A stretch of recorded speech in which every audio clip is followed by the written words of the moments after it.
अस्सलाम वालेकुम viewers, welcome back to our YouTube channel voice of novels by Sara Arooj. हम आपके लिए लेकर आए हैं नावल तेरे बिन बेवजह है सब by Honey Alias. Complete audio novel है। उम्मीद है आप लोगों को पसंद आएगा। चैनल पे न्यू है तो चैनल को सब्सक्राइब लाजमी कीजिए और पास मौजूद बेल आइकन के बटन को प्रेस करना मत भूलिएगा। तो बिना वक्त आए के नावल की जानिब पढ़ते हैं। ठीक है। वो अपनी मगरूर चाल चलती ऑफिस में दाखिल हुई थी। अपने माँ बाप की इकलौती बेटी होने की वजह से अना गरूर और तकब्बुर कूट कूट कर भरा था उसमें। और हाँ, मैडम आ गई हैं, जल्दी जल्दी सब काम पर लग जाओ वरना सबकी क्लास लगेगी। प्यून तेज़ी से भागता हुआ आकर सबको इत्तला दे रहा था। मिस्टर उस्मान, लगता है आपको मेज़ के ऊपर खाना खाने का बड़ा शौक़ है। कैंटीन तो जैसे हमने बनाई नहीं है ना। अरहा अंदर आती साथ सबसे पहले उस्मान साहब पर भरसी थी। वो हमसे गलती से। उस्मान साहब ऐसे पहले कुछ सब अपनी सफाई कहते अरहा चुप करवा गई थी। ओह, गलती से ऑफिस के रूल्स, लगता आपको पता नहीं है, इधर गलती की गुंजाइश नहीं। मेरे केबिन में 10 मिनट के अंदर अंदर मिले मुझे आप। अरहा ये कहते साथ बिना उस्मान साहब की सुने अपने केबिन में आकर काम करने लग गई। अरहा से ऑफिस का हर बंदा डरता था क्योंकि वो गलती पर माफ़ करने के बजाय लोगों को फायर करना बेहतर समझती थी। मैम अरहा, आपने मुझे बुलाया था।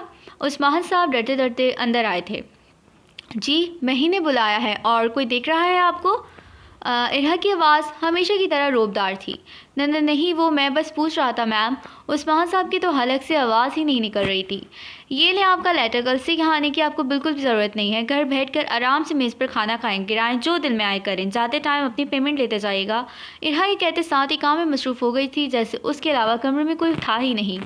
मगर मैम मेरी बात तो सुने। उस्मान साहब ये जॉब से किसी कीमत नहीं जाना चाहते थे, इसलिए आखिरी कोशिश और करने की ठानी उन्होंने। अब आपको इतनी भी तमीज़ नहीं है कि मैं काम करते वक्त कोई बात नहीं सुनती, मुझे डिस्टर्ब होता है। आपको लेटर दे दिया है, आपका काम ख़त्म। अब आप जा सकते हैं। अरहा अपनी बात मुकम्मल करती उस्मान साहब को नज़रअंदाज करते काम में लग गई थी। बेचारे उस्मान साहब मुँह लटकाकर वहाँ से जा चुके थे। उठ जा नहीं तो चप्पल से मारूंगी, उठ फ़ौरन। आरिस की माँ ने फ़ौरन से अपनी चप्पल उठाई थी। उठ रहा हूँ यार, थोड़ा सा सो लेने दो। कल रात से जॉब ढूंढ ढूंढ कर थका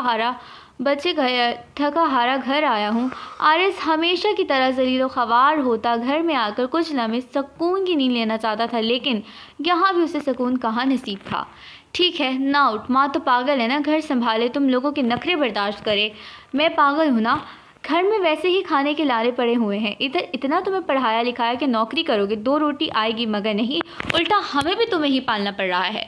हमेशा की तरह घर में गुर्बत होने की वजह से आरिस को रोज़ाना ताने मिलते थे, लेकिन वो क्या करता भी क्या। इस ज़माने में नौकरी बिना सिफारिश के मिलना कोई आसान बात तो ना थी। अरहा बेटा, ये मैं क्या सुन रहा हूँ? तुमने उस्मान साहब को निकाल दिया? हमारे पुराने वर्कर हैं वो। हुसैन साहब अरहा की सरकत से सब गुस्से में थे। यूं ही यकीन नहीं आ रहा था उन्हें, बेटी इतनी खुदसर हो जाएगी। ओ स्टॉप इट डैड। शुरू हो गई फिर से आपकी चिक चिक। कम बोला करें, बिज़नेस अपने मुझे सौंप दिया ना, अब आपका काम ख़त्म, आप बाकी बिज़नेस देखें अपने। हुसैन साहब को ऐसी बदतमीज़ी की तवक्का नहीं थी अरहा से। ये किस लहजे में बात कर रही हो? तो मुझसे ज़रा भी तमीज़ नहीं कि अपने बाप से बात कैसे करते हैं? हुसैन साहब हर दर्जा गुस्से में थे, बड़ी रोबदार आवाज़ में बोले। बाबा क्या हो गया है अब? ऐसा भी क्या कह दिया? मेरी आदतों से वाकिफ़ हैं आप, फिर भी आप ये कह रहे हैं। खैर, I have no time to talk to you right now. Arha ये कहते साथ ही फ़ोन बंद कर गई थी, जबकि हुसैन साहब को उसकी यह हरकत नागवार गुजरी। ये देख रही हो अपनी बेटी की हरकतें तुम, किस कदर बदतमीज़ हो गई है। कुछ नज़र अपनी बेटी पर भी डाल दिया करो। हुसैन साहब अपनी बीवी पर चिल्लाए थे। मेरी क्या गलती, समझा कर थक गई हूँ, उसको नहीं सुनती, मेरी अपनी दुनिया में मगन रहती है, ढंग से मुझे भी जवाब नहीं देती, और जब देखो तुम्हारा रुपया पैसा हर जगह ज़ाया करने में लगी रहती है। मिसेस हुसैन मज़ीद अपनी बेटी की बुराई करते हुए बोली थी। तो फिर क्या करें बेगम, ऐसे थोड़ी छोड़ सकते हैं उसे, मैं कुछ करता हूँ। हुसैन साहब के दिमाग में बहुत कुछ चल रहा था। मीटिंग फ़िक्स करवाई तुमने मेरी? राह सुकून भरे लहजे के साथ मिस्टर राहिल से पूछ रही थी। वो मैम, मैं राहिल साहब की समझ नहीं आ रहा था वो क्या कहे, क्योंकि मीटिंग फ़िक्स करना वो भूल चुके थे। क्या बकरी की तरह वो मैं लगाई हुई है? कुछ पूछ रही हूँ मैं, जवाब दो अब। अरहा को कुछ अजीब गड़बड़ लगी थी, इसलिए अब उसने सख्ती से कहा। मैम गलती से भूल गया, वो कल अकाउंट्स चेक कर रहा था तो याद नहीं रहा। बड़ी मुश्किल से राहिल ने सच बोला। तुम यहाँ भूलने के पैसे लेते हो?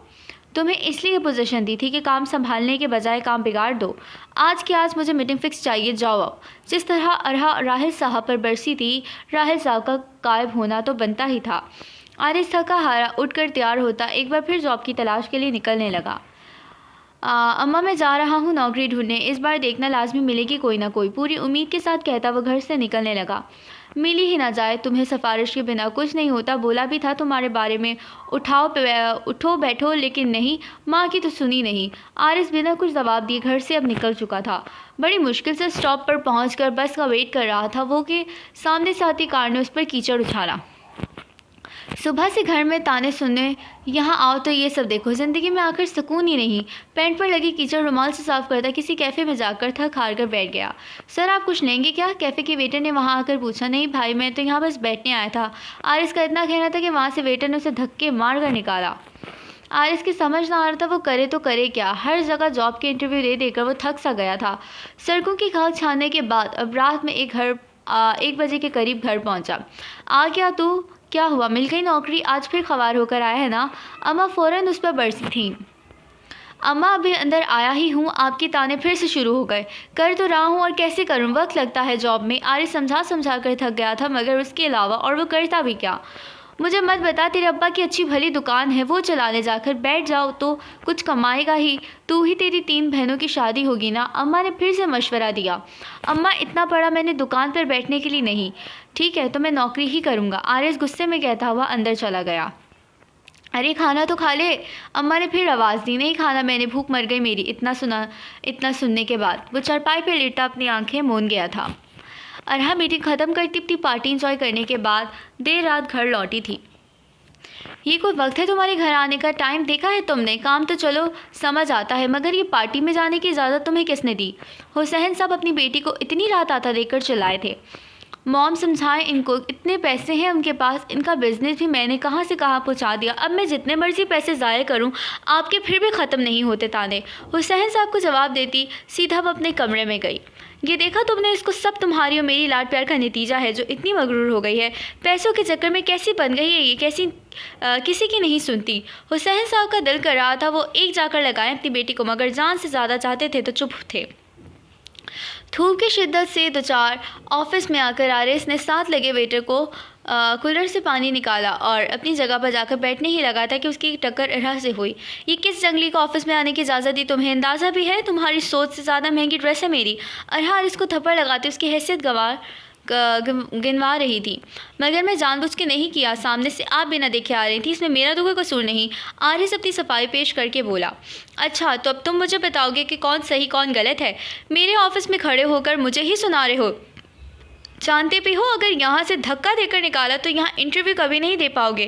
खैर तुमसे तो इंटरव्यू की टाइम बात होती है अब। इरहा आरिस को हद दर्जा का जलील करने के बाद वहाँ से चली गई थी, जबकि सब उधर बैठे लोग आरिस का मुँह तक रहे थे।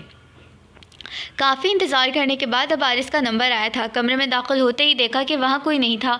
वो थोड़ी देर के लिए सामने रखी कुर्सी पर बैठ गया था और मैम का इंतज़ार करने लगता है कि थोड़ी ही देर में इरहा अंदर आई। वहाँ ऐसे बैठे आरिस को देखती है। या आपको तमीज़ नहीं है कि अगर कमरे में कोई ना हो तो बाहर ही रहते हैं, या फिर इंतज़ार करते हैं कि वो आकर हमें बोलें तो हम बैठें? किससे पूछकर आप उस कुर्सी पर बैठे? इरहा ने आकर एक मरतबा फिर झाड़ लगाई। सॉरी वो मैं बस आपका इंतज़ार। इरहा को उसकी ऐसी हरकतें सख्त नापसंद आ रही थीं। ठीक बस बैठो अब और देखो अपने डॉक्यूमेंट्स। आरिस इरहा के कहने पर सारे डॉक्यूमेंट्स दे देता है और उसे यकीन था कि इस बार वो सिलेक्ट लाजमी हो जाएगा। आप इस जॉब के लिए फ़िट बैठते हैं, मगर हम आपको जॉब में इस बुनियाद पर तो नहीं दे सकते। आप में काम करने का सलीका नहीं है। आरिस को लगा था कि शायद वो सेलेक्ट हो गया है, मगर यहाँ उसकी अजीब हरकतें से उसे बद सलीका कह दिया गया। लेकिन मैं इस जॉब के लिए सही हूँ ना, तो आप कैसे मुझे बद सलीका कह सकती हैं? जी वो तो मैं बाहर देख ही चुकी हूँ, कितना सलीका है आप में। इरहा आरिस को तंज करते बोली। देखिए मुझे सख्त ज़रूरत है इस जॉब की, मैं साबित कर दूँगा मैं ऐसा नहीं हूँ। प्लीज़ मुझे ऐसे माना नहीं करें, मैं अच्छा काम करूँगा। आरिस हद दर्जा इरहा को मना रहा था। उसके पास ये करने के अलावा कुछ था भी नहीं। तो क्या नाम है आपका? आरिस। ठीक है तो मैं 1 महीने का टाइम देती हूँ। ये रहा कॉन्ट्रैक्ट पेपर। अगर तुमने सही काम किया तो तुम्हें परमानेंटली रख लिया जाएगा, वरना तुम। आरिस समझ गया था कि आगे की बात। उसने झट से कॉन्ट्रैक्ट पेपर साइन कर दिया था क्योंकि वो जॉब नहीं खोना चाहता था। राहिल साहब इनको इनका केबिन दिखा दें और उनके वर्क पर नज़र रखें। राहिल साहब आरिस को उसका केबिन दिखाकर इरहा की कही सारी बातों पर अमल कर रहे थे। अचानक से इरहा को उसी लेडी की कॉल आती है जिससे उसने डील की थी। Hello, I am so sorry, I am cancelling this deal because I am not getting good response from your company. मुकाबले से ऐसी न्यूज़ सुनकर इरहा परेशानी में आ गई थी। Listen to me, it's not like that. Our company responds well. You have seen our first deal. Don't be so misguided. इस अरहा बार बार समझाने में लगी थी कि कैसे भी कंपनी की रेपुटेशन डाउन ना हो, मगर मुकाबले से कोई सुनने को तैयार ही नहीं था। No no no, sorry, we can't deal with you any more, thank you. Arha बेहद दर्जा में गुस्से में थी। ये सारा बिजनेस जो उसने बनाया उसके बाबा की वजह से खतरे में था। आरिस अपना काम ख़त्म करके मिठाई का डब्बा लेकर खुशी खुशी अपनी माँ को खुशखबरी सुनाने घर वापस आया था। इरहा अम्मा देख मैं आ गया। अरे अम्मा देख मैं आ गया, तेरा बेटा आ गया अम्मा। अरे आ गया तू, और बड़ा खुश लग रहा है, नौकरी लग गई क्या, ज़रा बता। आरिस की माँ सीधा आकर उसे खुशखबरी की वजह से पूछने लगी थी। हाँ हाँ अम्मा, तेरे बेटे की बड़ी सी कंपनी में नौकरी लग गई है। आरिस खुशी खुशी मिठाई निकाल कर अपनी माँ को खिलाने लगा। अरे बहुत बहुत मुबारक हो, जीते रहो, खुश रहो, अब तेरी बहनों की शादी सुकून से हो जाएगी। अम्मा बेहद खुश थी अपने बेटे को उसकी जगह देखकर। हाँ अम्मा ये तो है, बस अब पैसे आएँ तो अपने नए कपड़े बनाऊंगा ताकि अच्छा लगूं ऑफिस में। अम्मा आरिस की इस बात से बदमज़ा हुई थी। दिमाग ख़राब हो गया क्या तेरा, ये पैसे सारे तो मुझे देगा समझा, तेरी बहनों के जहेज़ के लिए रखूँगी। अम्मा आरिस को बताती अंदर खाना लेने गई थी, मगर आरिस को अपनी माँ की बात ज़रा अच्छी नहीं लगी। उसने इस महीने से कोई अच्छा जोड़ा तक ना पहना था। आज अपनी मेहनत की कमाई पर भी उसका कोई हक ना था। अरहा घर आकर गुस्से में सीधा अपने वालिद के कमरे में गई। क्या चाहते हैं आखिर, आप बताएं क्या चाहते हैं। हुसैन साहब को अपनी बेटी का इतनी ऊंची आवाज़ में बोलना ज़रा अच्छा ना लग रहा था। ये किस लहजे में बात कर रहे हो तुम मुझसे। मैं जिस भी लहजे में बात करूं, आप ये बताएं क्यों कर रहे हैं, चाहते क्या हैं, बताएं मुझे, मेरी बरसों की मेहनत क्यों ख़राब कर रहे हैं आप। अरहा को रह रहकर गुस्सा आ रहा था। अरहा मैं कुछ नहीं कर रहा, बस चाहता हूँ शादी कर लो अब तुम, बहुत हो गया है, बहुत आज़ादी दी थी तुम्हें, इसी का सिला मिल रहा है हमें। हुसैन साहब के अल्फाज सुनकर अरहा को शदीद गुस्सा आया था। नहीं करनी मैंने शादी, और कौन सा आपकी दी गई आज़ादी का गलत फ़ायदा उठाया है। अब बंदा अपनी मर्ज़ी से काम भी ना करे, कैद करके रखना चाहते हैं आप मुझे। अरहा की हद दर्जा बदतमीज़ी हुसैन साहब की बर्दाश्त से बाहर हो रही थी। बहुत हो गया हिरा, हुसैन साहब ने उठते साथ ही इरा को थप्पड़ लगाया था। मार लें और मार लें, रोक क्यों गए हैं, मारे ना। इरा को आज तक हुसैन साहब ने थप्पड़ नहीं लगाया था, आज पहली बार था जो उसे थप्पड़ पड़ा था।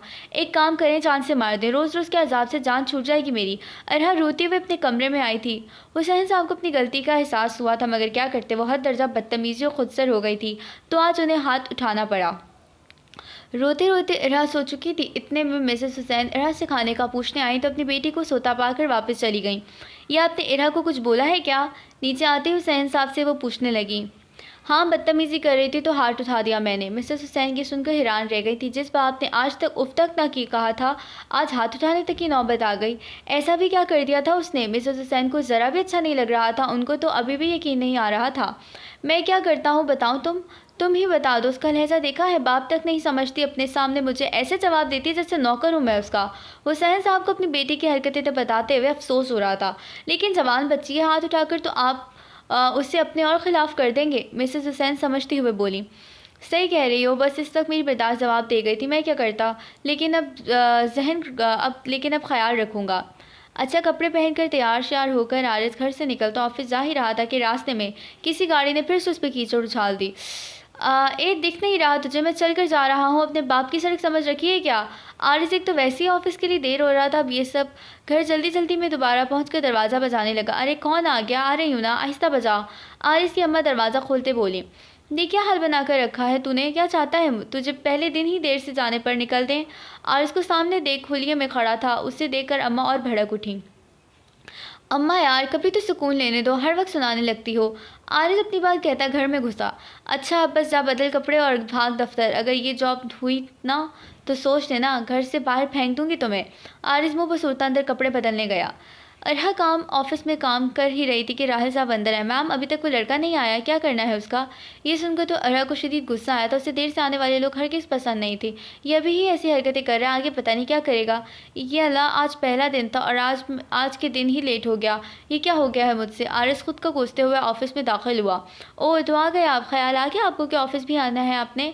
अरहा ने आते साथ आरिस को बातें सुनाई। वो मैं दरअसल कपड़े ख़राब हो गए थे तो वो तो मैं देख ही रही हूँ अच्छे से। वैसे तो बड़ी बातें की जा रही थी, मुझ में बड़ा सलीका है, मैं हर काम अच्छे से करूँगा। अरहा ने इस बार भी तंज किया। लेकिन देखे मजबूरी थी मेरी, ऐसा नहीं है। आरिस को रह रहकर अपने ऊपर गुस्सा आ रहा था कि पहले ही दिन उसका ऐसा गया था। ठीक है, ज़ाहिर काम पर लगे फ़ौरन से। ये कहते साथ ही आरिस पर एक नज़र डालती वहाँ से चली गई। शुक्र है आज ज़्यादा जलील नहीं होना पड़ा। शुक्र का सांस लेता वो काम पर लग गया था। थोड़ी देर में आरिस को इरहा की कॉल आई थी। जी जी मैम। जी अच्छा जी, बस तैयारी हो गई है। जी मैं लाता हूँ आपके कैबिन में। आरिस को इरहा ने पहले ही दिन हद से ज़्यादा तंग कर रखा था। चुड़ैल कहीं की, रोब तो ऐसे दिखा रही है मुझ पर जैसे गुलाम हूँ मैं उसका। आरिस अपना सारा गुस्सा फाइल्स पर निकाल रहा था, लेकिन ये करता वहाँ से आ रही इरहा देख चुकी थी। हाँ हाँ, आपके पैसों की लाई गई चीज़ें हैं तो तोड़ दें, फोड़ दें, फाड़ दें, बल्कि कचरे में फेंक दें। आरिस इरहा की आवाज़ पर एकदम चौंक सा गया। वो मैं गलती से आरिस की तो आवाज़ जैसे हलक में अटक गई। क्या वो पागल समझ रखा है? 1 महीने से तुम्हारे पास सिर्फ अगर काम में ज़रा भी मसला हुआ तो तुम्हारी जॉब फिर तुम्हारी नहीं रहेगी। इरहा धमकी देते वहाँ से जा चुकी थी। बेचारा आरिस अपना सर पकड़ कर बैठ गया। क्या मैं अंदर आ जाऊँ मैम? आरिस वर्कशीट लेकर इरहा के पास पहुँचा। हाँ आओ, कर लिया काम जो मैंने बोला था, और ढंग से तो किया है ना? जी जी, सब अच्छे से किया है, कोई ख़राबी नहीं होगी, आप चेक कर लें, सब परफेक्ट है। आरिस अपनी तारीफ़ अपने आप करते हुए बोला। पता है आरिस, मुझे जहर लगते हैं वो लोग जो अपने मुंह मियाँ मिट्ठू को बनते हैं। इरहा ने तिरछी नज़रों से आरिस को देखते हुए बोला। अब जाओ तुम, तुम्हारा देखकर मैं बताऊंगी काम खुद मसला है या नहीं। आरिस बिना कुछ बोले वहाँ से चला गया था। थोड़ी देर बाद ही राहल साहब अंदर आए थे। मैम, कंपनी को बहुत नुकसान हो रहा, आहिस्ता आहिस्ता कुछ करें आप, नहीं तो बंद होने की नौबत आ जाएगी। राहल साहब खबर सुना रहे थे। करती हूँ मैं कुछ, फिर बताती हूँ। अभी तुम जाओ, जो भी मसला हो मुझे बताते रहना। राहल साहब के जाते ही इरा सोच में पड़ गई, लेकिन उसने सोच लिया था कि घर जाकर बाबा से बात ज़रूर करेगी। आरिस की नौकरी बेहतर जा रही थी, ज़िंदगी सुकून आ गया था। उसकी खुशी खुशी काम ख़त्म करके अपने घर आया।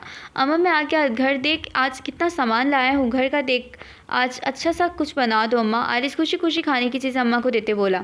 अरे मेरा बच्चा भी बनाती हूँ मैं, जाओ हाथ मुँह धोकर आ। आरिस खुश था, उसकी नौकरी से वाकई हालात बदलने लगे थे। इरहा घर आते साथ तोड़फोड़ शुरू कर देती है। उसकी आवाज़ सुनकर हुसैन साहब और मिसेस हुसैन भागे भागे आए थे। आए आए आप दोनों आए, मेरी ज़िंदगी बिगाड़ दी, उसकी खुशियाँ मना रहे हैं। इरहा नहायत ही बदतमीज़ लहजे में बोली। ये क्या हरकतें कर रही हो? तुम्हें लगता है इन हरकतों से तुम मेरा फ़ैसला बदल लोगी तो गलत हो तुम। हुसैन साहब अपनी बात पर कायम रहते हुए बोले। ठीक है, नहीं है आपकी ज़रूरत मुझे, खुद कर लूँगी सब मैं। इरहा गुस्से से बोली। ठीक है कर लो, अब तुम्हारी हरकतें बढ़ती जा रही हैं, अब तुम पर मज़ीद सख्ती करनी होगी मुझे। हुसैन साहब नहायत ही गुस्से में बोले। ठीक है, करें जो कर सकते हैं, अब मैं भी देखती हूँ। वो पाँव पटकती वहाँ से चली गई, जबकि हुसैन साहब और मिसेस हुसैन एक दूसरे को देख रहे थे। ऐसे ही काम करते करते आरिस को काफ़ी दिन गुजर जाते हैं। अब वो बिना कोई गलती के अपने काम कर रहा था। राहिल जल्दी आओ फ़ौरन। जी जी मैम, क्या हुआ है? राहिल घबराता भागता हुआ आया। कैसा काम कर रहा है वो, क्या प्रोग्रेस है उसकी? इरहा आरिस के काम के बारे में पूछने लगी। मैम काफ़ी अच्छा काम कर रहा है, सही काम चल रहा है। अच्छा मैम, कंपनी की रैपो बहुत ख़राब हो रही है, कुछ करें। राहिल बुरी खबर सुनाते हुए बोला। ये क्या कह रहे हो तुम? कंपनी को फिर नुकसान कैसे हो सकता है? इरहा मज़ीद परेशानी में आ गई। यही नहीं मैम, अब आपके वालिद ने कंपनी के पैसे आपको देने पर भी पाबंदी लगा दी है। अब आपको जो भी पैसे लगाने हैं आपको आपके वालिद साहब से लेने होंगे, और उनकी शर्त पर इतनी है कि आप शादी कर लें। राहिल साहब मज़ीद परेशानी में इजाफा करते बोले। ये ऐसा नहीं हो सकता, वैसा नहीं कर सकते। इरहा कांच का ग्लास गुस्से से फेंकती हुई बोली। मैम ऐसा हो चुका है, कुछ करें वरना कंपनी फिर गई। राहिल साहब ये बोल कर जाने ही लगे थे कि इरहा ने आवाज़ दी। रुके, ये जो आरिस है ना, उसका 1 महीना पूरे होने वाला है ना? इरहा कुछ सोचते बोली। जी जी होने वाला है, फिर आप उसे कॉन्ट्रैक्ट पेपर के हिसाब से आप परमानेंटली जॉब पर रख लेंगी। राहिल साहब इरहा को उसके अल्फाज याद दिलाते हुए बोले। अच्छा ये बताओ, उसके अब तक कैसी काम में खराबी हुई है क्या? इरहा ने गहरी सांस लेते हुए पूछा। नहीं मैम, ऐसी कोई ऐसी रिपोर्ट नहीं आई कि उसने अभी तक को उल्टा काम किया हो। जैसे आपकी पूछ रही हैं। इरहा ने जैसे ही ये सुना उसके दिमाग में बात आई। तो अब राहिल साहब आपने एक काम करना है, मेरा इस आरिस का काम बिगाड़ दें, कॉन्ट्रैक्ट के मुताबिक गलती की गुंजाइश नहीं थी, तो अब आप उसका काम ख़राब करेंगे। इरहा अपना दिमाग चलाते हुए बोली। लेकिन मैम ये मैं कैसे कर सकता हूँ, ये गलत है। इरहा को राहिल साहब का ऐसे माना करना सग नागवार गुजरा। तो अब आप बताएंगे कि क्या सही है क्या गलत। ठीक है फिर शायद आपको नौकरी। इरहा ने अपनी बात मुकम्मल अभी की नहीं की थी कि राहिल साहब समझ गए। नहीं मैम, मैं कर दूंगा, अभी करता हूँ। राहिल साहब अपनी नौकरी नहीं जाने देना चाहते थे, इस जॉब ने उन्हें काफ़ी कुछ दिया था। गुड, आइंदा मैं आपके मुंह से ना का लफ्ज़ ना सुनूँ। इरहा मगरूर मुस्कुराहट देते हुए अपने काम होने का इंतज़ार करने लगी। राहिल साहब दोबारा कैबिन में आए। ओह आओ, अच्छी खबर लिए हो ना, जल्दी आओ। इरहा ने मुस्कुराते हुए पूछा। जी मैम, आपका काम हो गया, थोड़ी देर उसके काम की फाइल्स आप तक आएंगी, बाकी आप देख लीजिएगा। ठीक है अब तुम जाओ। राहिल साहब में जाते ही इरहा को इंतज़ार था अब उस फाइल का जो फ़ौरन ही अब उसके सामने थी। हेलो, हाँ ज़रा आरिस को केबिन में भेजिएगा मेरे। इरहा मुकाबिल से बात करते हुए बेसब्री से आरिस का इंतज़ार कर रही थी। क्या मैं अंदर आ सकता हूँ मैम? आरिस की आवाज़ सुनते ही वह मुस्कुराई। आए बैठे, आपसे बात करनी है कुछ मैंने। अरहा गुस्सैली नज़रों से आरिस को देख रही थी। आरिस की समझ नहीं आ रहा था कुछ भी। मैम क्या हुआ है, मैंने कुछ किया है क्या? आरिस को समझ ही नहीं आ रहा था कि आखिर उसे बुलाया गया था। सब बताती हूँ, सब कुछ बताती हूँ। आपके काम में काफ़ी गलतियाँ हैं। ये रही आपकी वर्कशीट, देख सकते हैं आप। अरहा आरिस की तरह उसका काम दिखाते हुए बोली। आरिस हाथ में लिए अपने काम को देख रहा था। उसे यकीन नहीं आ रहा था कि आखिर उसके काम में गलती कैसे हो सकती है, जबकि अभी तक ऐसा कुछ हुआ ही नहीं था। अब उसे अपनी नौकरी खतरे में लग रही थी। मैम मैंने मगर ऐसा कुछ भी नहीं किया, मुझसे हो ही नहीं सकता, ज़रूर कोई मसला है, ऐसा मैं कर ही नहीं सकता, आरिस बुखलाए अंदाज में कह रहा था। हाँ तो आपको लगता है मैं झूठ बोल रही हूँ? आपको याद है ना कॉन्ट्रैक्ट्स में क्या बात हुई थी? एक भी गलती निकली आपकी नौकरी गई। इरहा अपनी चाल बखूबी चल रही थी। मैम ऐसा नहीं करें, मैं बहुत मजबूर हूँ, बड़ी मुश्किल से घर के हालात सही हुए हैं, आप ऐसा नहीं करें। जो बोलेंगी मैं करूँगा, देर तक काम कर लूँगा, मत निकालें मुझे। अरहा आरिस की बेबसी के फ़ायदा उठाने का सोच रही थी। ठीक है नहीं करती कुछ, लेकिन मेरी एक शर्त है, अगर तुम वो काम कर दो तो मैं तुम्हें वापस रख लूँगी, वरना। आरिस को अपनी नौकरी बचाने का एक रास्ता नज़र आया। वो बिना कुछ सोचे हाँ कर देता है शर्त के लिए। जी जी जैसा आप कहेंगे, मैं हर शर्त मानने के लिए तैयार हूँ। आरिस बिना कुछ सोचे समझे हाँ कर गया था, लेकिन उसे पता नहीं था कि उसकी ये हाँ अब क्या क्या करवाएगी। ठीक है, कॉन्ट्रैक्ट पेपर है, तुम्हें मेरे साथ कुछ 6 महीने शादी के रहना पड़ेगा। इरहा की शर्त आरिस के सर पर बम फोड़ गई कि क्या शादी आपसे? मैम ये क्या कह रही हैं आप? आरिस को लगा शायद उसने गलत सुना। अब यही एक हल है तुम्हारी जॉब बचाने का, मंजूर है तो बोलो, वरना लेटर तैयार है तुम्हारा। इरहा धमकाते हुए बोली। नहीं नहीं मैं तैयार हूँ, मैं कर देता हूँ साइन। इरहा आरिस की तरफ पेपर बढ़ाते उसकी तरफ तिरछी नज़रों से देख रही थी। सिर्फ साइन ही नहीं करना है, निकाह होगा बाकायदा। हमारे पेपर तो बस इसलिए हैं कि जब टाइम ख़त्म कर तरह आएगा तो तुम मुझे तलाक दे दोगे। अभी एक बात से आरिस सुनकर संभला ही था कि इरहा ने उस पर दूसरा बम फोड़ा। जी अच्छा जैसा आप कहें। कितने मुश्किल से अल्फाज अदा हुए थे ये सिर्फ आरिस ही जानता था। राहिल साहब इधर आए, मौलवी साहब को अंदर लाया जाए। मौलवी साहब के आते ही अरहा ने अपने बुलवाए हुए गवाह भी अंदर बुलाए। मौलवी साहब निकाह शुरू किया जाए। आरिस शाह वल्द हुसैन शाह, आपका निकाह अरहा हुसैन वल्द हुसैन खान से किया जाता है, क्या आपको कबूल है? आरिस की समझ नहीं आ रहा था कि वो कबूल है बोल या नहीं, लेकिन बहनों का चेहरा माँ का दुख सोच कर वो हाँ कह गया। कबूल है। आरिस शाह वल्द हुसैन शाह, आपका निकाह अरहा हुसैन वल्द हुसैन खान से किया जाता है, क्या आपको कबूल है? कबूल है। आरिस शाह वल्द हुसैन शाह, फिर से वो रिपीटेड जुमले, कबूल है, क्या आपको कबूल है? जी कबूल है। अब बारी अरहा की थी। उसके साथ वहाँ वकील भी मौजूद थे जिसके सामने अरहा निकाह कर रही थी ताकि वो गवाह बने अपने हुसैन साहब के सामने। इरहा हुसैन वल्द हुसैन खान, आपका निकाह आरिस शाह वल्द हुसैन शाह हक पहर 50,000 किया जाता है, कि आपको कबूल है? कबूल है कबूल है कबूल है।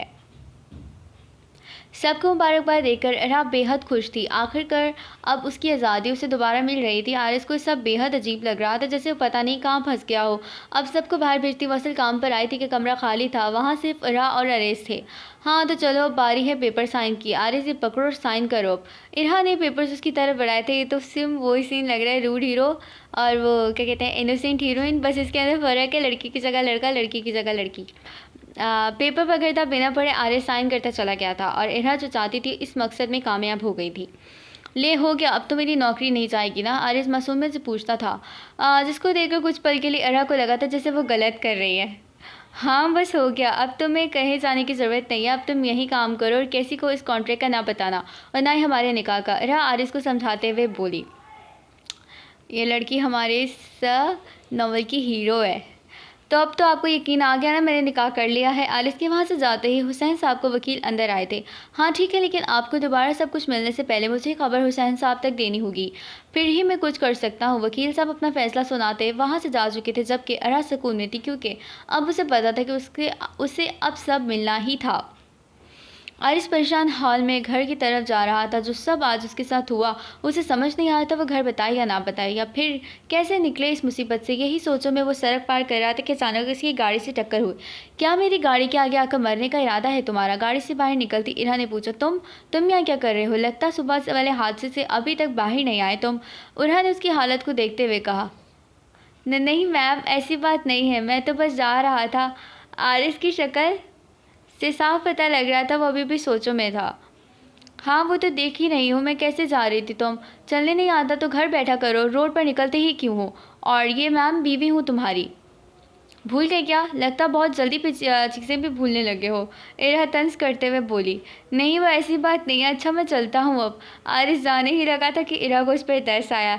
अब इस नावल का नाम होना चाहिए रूड हीरोइन और इनोसेंट हीरो। नहीं, वो ऐसी बात नहीं है। अच्छा, मैं चलता हूँ अब। आरिस जाने ही लगा था कि इरा को उस पर तरस आया। रुको, कहो तो मैं छोड़ दूँ घर? अरहा ने आरिस को साथ चलने को कहा। कुछ पल के लिए आरिस सोच में पड़ गया, मगर फिर राज़ी हो गया था। दोनों साथ गाड़ी में जा ही रहे थे कि चोर नज़रों से इरा को देख रहा था, जबकि इरा समझ गई। क्या देख रहे हो? पहली बार देख रहे हो मुझे क्या? आरिस फ़ौरन से चौंका अरहा की आवाज़ पर। लो, तुम्हारा घर आ गया। खैर, बड़ी ख़राब जगह रहते हो, तो मैं तो कहती हूँ मेरे घर चलो, तुम्हें भी पता लगे आखिर हिरा हुसैन के शौहर का घर कैसा है। इरा उसकी उसकी हैसियत गंवा रही थी, जबकि आरिस खामोशी से घर से निकल कर घर की तरफ चल पड़ा। अजीब बंदा इरा कि एक आवाज़ पर लड़के मरते हैं और ये मेरा शौहर होकर चुप है। हैरत है। इरा को उसकी खामोशी बड़ी अजीब लगी। हुसैन साहब इंतज़ार कर रहे थे इरा का, क्योंकि जो खबर उनको मिली थी उसकी तवक्का नहीं थी उन्हें इरा से कि वो बिना बताए निकाह कर बैठेगी। अरे इरा मज़े से घर में दाखिल हुई ही थी कि उसका सामना हुसैन साहब से हुआ। इतनी बड़ी कब से हो गई तुम कि अकेले निकाह करके बैठो, हमें बिना बताए? हुसैन साहब का लहजा गुस्से से भरा हुआ था। आप अभी भी मुझसे पूछ रहे हैं? शुक्र मैंने निकाह कर लिया, वरना आपने मेरी ज़िंदगी जहन्नुम करने में कोई कसर नहीं छोड़ी थी। इरा बराबर से उन्हें जवाब देते बोली। बस बहुत हो गया इरा, क्यों हदें पार कर रही हो? तुम मेरी अच्छी बच्ची थी, तुम बेटा क्या हो गया है तुम्हें? हुसैन साहब ने अपना लहजा नरम रखकर इरा से पूछा। ये नाटक कम करा करें, आप जाकर अपने बिजनेस को संभालें। जैसे पहले नज़रअंदाज करते थे वैसे करें। इरा ये कर ऊपर की तरफ जा रही थी कि हुसैन साहब ने हाथ पकड़कर उसे रोका। रुको तुम, मुझे इस लड़की से मिलना है जिससे निकाह करके बैठी हो तुम, और अगर तुमने नहीं मिलवाया तो मैं खुद मिल लूँगा। कल तक का टाइम है तुम्हारे पास। ये कहते साथ हुसैन साहब इरा का हाथ छोड़ते वहाँ से जा चुके, जबकि इरा सोच में पड़ गई थी। अरे मेरा बच्चा आ गया। वहाँ फ़ौरन आरिस के पास जाकर उसका माथा चूमकर बोली। जी अम्मा, ये लें, पैसे लाया हूँ, रख लें। आरिस पैसे थमाते अजीब व गरीब कैफियत की हालत में अंदर जा चुका था, जबकि उसकी माँ भी उसे इस तरह पहली बार देख रही थी। थक हार कर बेड पर लेटकर वो गहरी सोचों में गुम हो गया। आज जो हुआ वो सोचकर परेशान था। जॉब के चक्कर में क्या कर बैठा था वो आज, उसे काफ़ी देर बाद उसको एहसास हुआ। क्या करूँ अब मैं? अल्लाह कहाँ फंसा दिया मुझे, समझ नहीं आ रहा। अब करूँ तो करूँ क्या? हर तरफ से फंस सा गया हूँ, कोई रास्ता नहीं नज़र आ रहा। अब तो तू ही रास्ता दिखा। आरिस आंखें बंद किए अल्लाह से दुआ मांग रहा था, मदद मांग रहा था। कहते कहते कब का वो सो गया उसे पता ही ना चला। आरिस बेटा आजा, खाना खा ले। आरिस की अम्मी उसे बोलने आई थी, मगर अपने बच्चे को ऐसे सोता देख परेशान थी। कभी भी ऐसा नहीं हुआ था कि आरिस बिना कुछ खाए सोया हो। इरा आरिस का आज ऑफिस में जल्दी आकर इंतज़ार कर रही थी कि सारा मामला उसे समझा सके, लेकिन आरिस आज नहीं आया था अभी तक। ये कहाँ रह गया? ये तो हमेशा से जल्दी आता है, उसका क्या करूँ मैं? जब ज़रूरत होती तब भी उसको गायब होना होता है। इरा को गुस्सा आने लगा था कि उसने सोच लिया था वो उसके घर जाएगी। अब राहिल साहब ड्राइवर से कहें मेरी कार तैयार रखें। ये कहते साथ वो अपना सामान उठाती फ़ौरन बाहर आई। इरा सीधा आरिस के घर पहुंची थी। ये तंग गलियां और इस तरह के छोटे मकान में आने जाने की उसे आदत नहीं थी। आज पहली दफ़ा वो इस जगह आई थी। दरवाज़ा बजाते ही वो देखती है दरवाज़ा पहले ही खुला हुआ। वो अंदर आहिस्ता आहिस्ता कदमों से आती ही है कि सामने का मंजर देख वो हैरान हो गई। अम्मा चप्पल नहीं, चप्पल नहीं। अम्मा ज़ोर से लगती है। आरिस जो काफ़ी देर से अम्मा की चप्पलों से खुद को बचा रहा था, इधर आ तुझे ठीक करूँ मैं। क्या कहा तूने? ऑफिस नहीं जाएगा? तेरे अच्छे भी जाएंगे अब ऑफिस। हुमैरा बेगम हाथों में चप्पल उठाए आरिस की शामत तका रही थी। यार अम्मा, अच्छा चला जाऊँगा, चप्पल तो नीचे करो। आखिर तंग आकर आरिस जाने के लिए राज़ी हो ही गया। अरहा वहाँ खड़ी ये सब देखते हुए अपनी हंसी काफ़ी देर से रोके हुए थी, इसीलिए उसने वहाँ अपने होने का एहसास दिलाया। आरिस जैसे ही आवाज़ सुनता है फ़ौरन पीछे पलटा था। अरहा को देखकर उसका मुंह खुला का खुला रह गया। अरे ए लड़की, कौन है तू? और बिना दरवाज़ा बजाए कोई ऐसी किसी के घर में घुसता है क्या? हुमैरा बेगम अरहा पर बरस पड़ी। इरा उनका ऐसा रवैया देखकर हैरान रह गई थी। आज तक ऐसे लहजे में सिर्फ उसने बात की थी, पहली बार कोई उससे इस लहजे में बात कर रहा था। अब क्या होगा? क्या हो गया है? गूंगी हो क्या या बहरी भी हो? सुनाई नहीं दे रहा? हुमैरा बेगम अजीब नज़रों से इरा को देख रही थी। साफ पता लग रहा था इरा उनको ज़रा पसंद नहीं आई। नहीं, वो मैं आरिस की बॉस हूँ, उसको ऑफिस के लिए लेने आई हूँ। आरिस को थोड़ा सुकून हुआ था, वो समझा था कि इरा कुछ कह ना डाले। अच्छा तो आओ ना अंदर बैठो, मैं चाय लाती हूँ। हुमैरा बेगम बिठाकर सीधा अंदर गई थी। ये बताओ ज़रा कैसे रह लेते हो इस जगह पर? मुझसे तो 2 मिनट भी रुका नहीं जा रहा। उफ़, यहाँ कितनी गर्मी है। इरा ने टिशू से अपना पसीना साफ़ करते हुए कहा। मैम बस अल्लाह का करम है, इस सब में ही खुश हूँ मैं। उसने रहने की छत तो दी है कम अज़ कम, और अल्हम्दुलिल्लाह किसी का मोहताज नहीं रखा। हर रात मेरा अल्लाह मुझे भूखे पेट तो नहीं सुलाता। बस जब भी मैं इसका शुक्र अदा करता हूँ, क्योंकि काफ़ी लोगों के पास ये तक नहीं होता। आप यहाँ कैसे आई? कोई काम था क्या? आरिस ने यूँ अचानक आने की वजह जाननी चाहिए।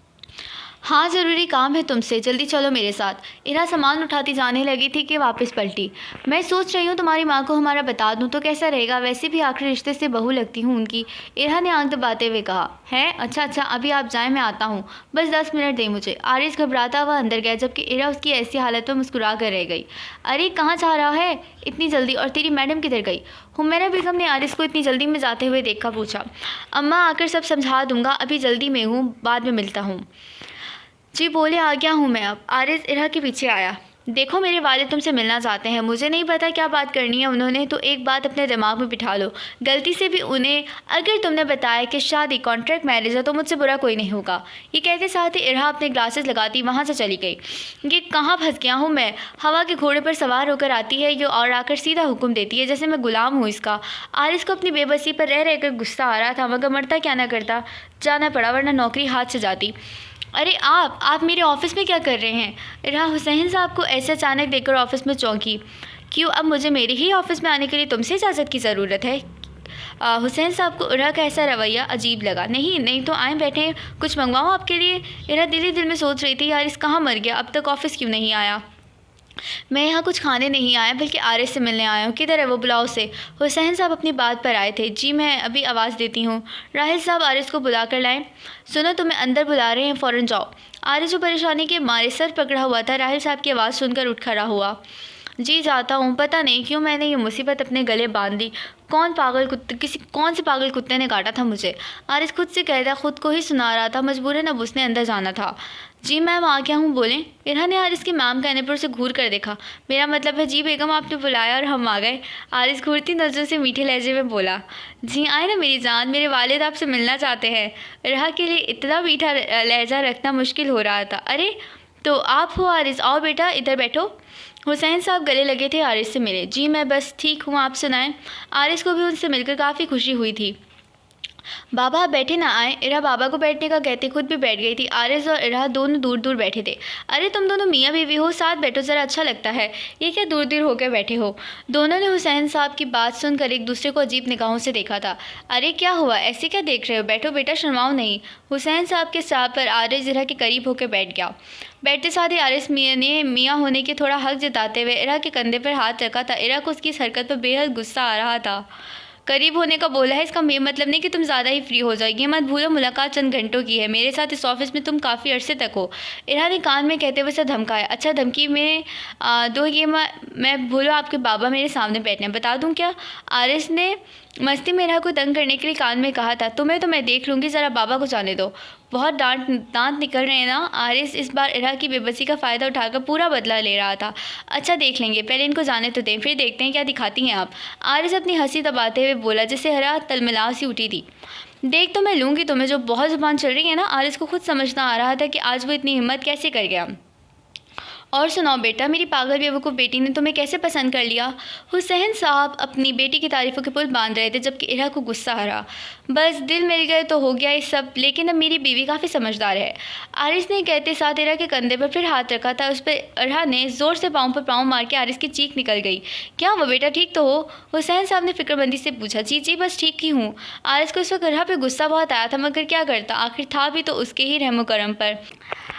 हाँ तो बताओ क्या मुसीबत है तुम्हें? ज़्यादा नहीं बोल रहे थे तुम? इरा आरिस को खा जाने वाली नज़रों से देखते हुए बोली। मैंने क्या कर दिया? ऐसा खुद ही ने तो कहा था बेगम बोलो, तो अब ये सब भी इसी में शामिल था। आरिस ने बड़ी मासूमियत से कहा। ठीक है, मगर एक बात कान खोल कर सुन लो, घूमने जा रहे हैं उसका मतलब ये नहीं कि तुम फ्री हो जाओगे। और हाँ, जाने से पहले अपनी अम्मा को बता देना हमारा। आरिस इरा की बात को लेकर सोच में पड़ गया। लेकिन अम्मी कैसे मैं बता दूँ, मुझे घर से बाहर निकाल देंगी। आरिस को समझ नहीं आ रहा था किस दीवार में जाकर सर दे मारे।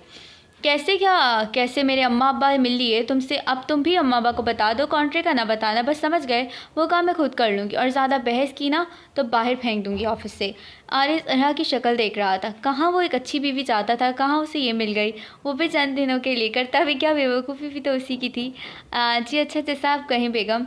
आरिस वहाँ से जाते जाते भी इरा को आग लगा गया। बस कुछ दिन में इरा, सिर्फ 3 महीने और बर्दाश्त करना है इसको, तब तक मेरा बिजनेस भी ठीक हो जाएगा, फिर तलाक तो ले ही लूँगी मैं। कुर्सी पर बैठकर अपने आप से कहती वो काफ़ी कमक पकड़े हुए थी। ये किधर से आ रहे हैं आप सुबह सुबह? मिसेस हुसैन ने हुसैन साहब को देखते हुए कहा। तुम्हारी बेटी के शौहर से मिलकर आ रहा हूँ, बड़ा सुलझा हुआ बच्चा लग रहा है मुझे तो। मिसेस हुसैन हैरान थी, अचानक कैसे मिल लिए? ये आपको अचानक क्या सूझी मिलने की? वैसे है कौन, कहाँ का है, किधर का है, कुछ अता पता मालूम किया उसका क्या? मिसेस हुसैन ने तफ्तीशी नज़रों से पूछा। उनको डर था कि उनकी बेटी गलत हाथों में तो नहीं। अरे नहीं नहीं बेगम, ऐसा कुछ नहीं है, मैंने सब मालूम किया है। बच्चा अच्छा है, शरीफ है, और मुझे लगता है हमारी इकलौती बेटी बिगड़ी नवाबजादी को यही सुधार सकता है। मिसेस हुसैन अब मुतमईन थी हुसैन साहब की बात सुनकर, लेकिन वो कैसे? आप करने क्या वाले हैं तो बताएं। मिसेस हुसैन को यकीन था इस बार उनकी बेटी ठीक हो जाएगी। बस वो छोड़ दो बेगम, तुम्हें अब भी समझ नहीं आएगी।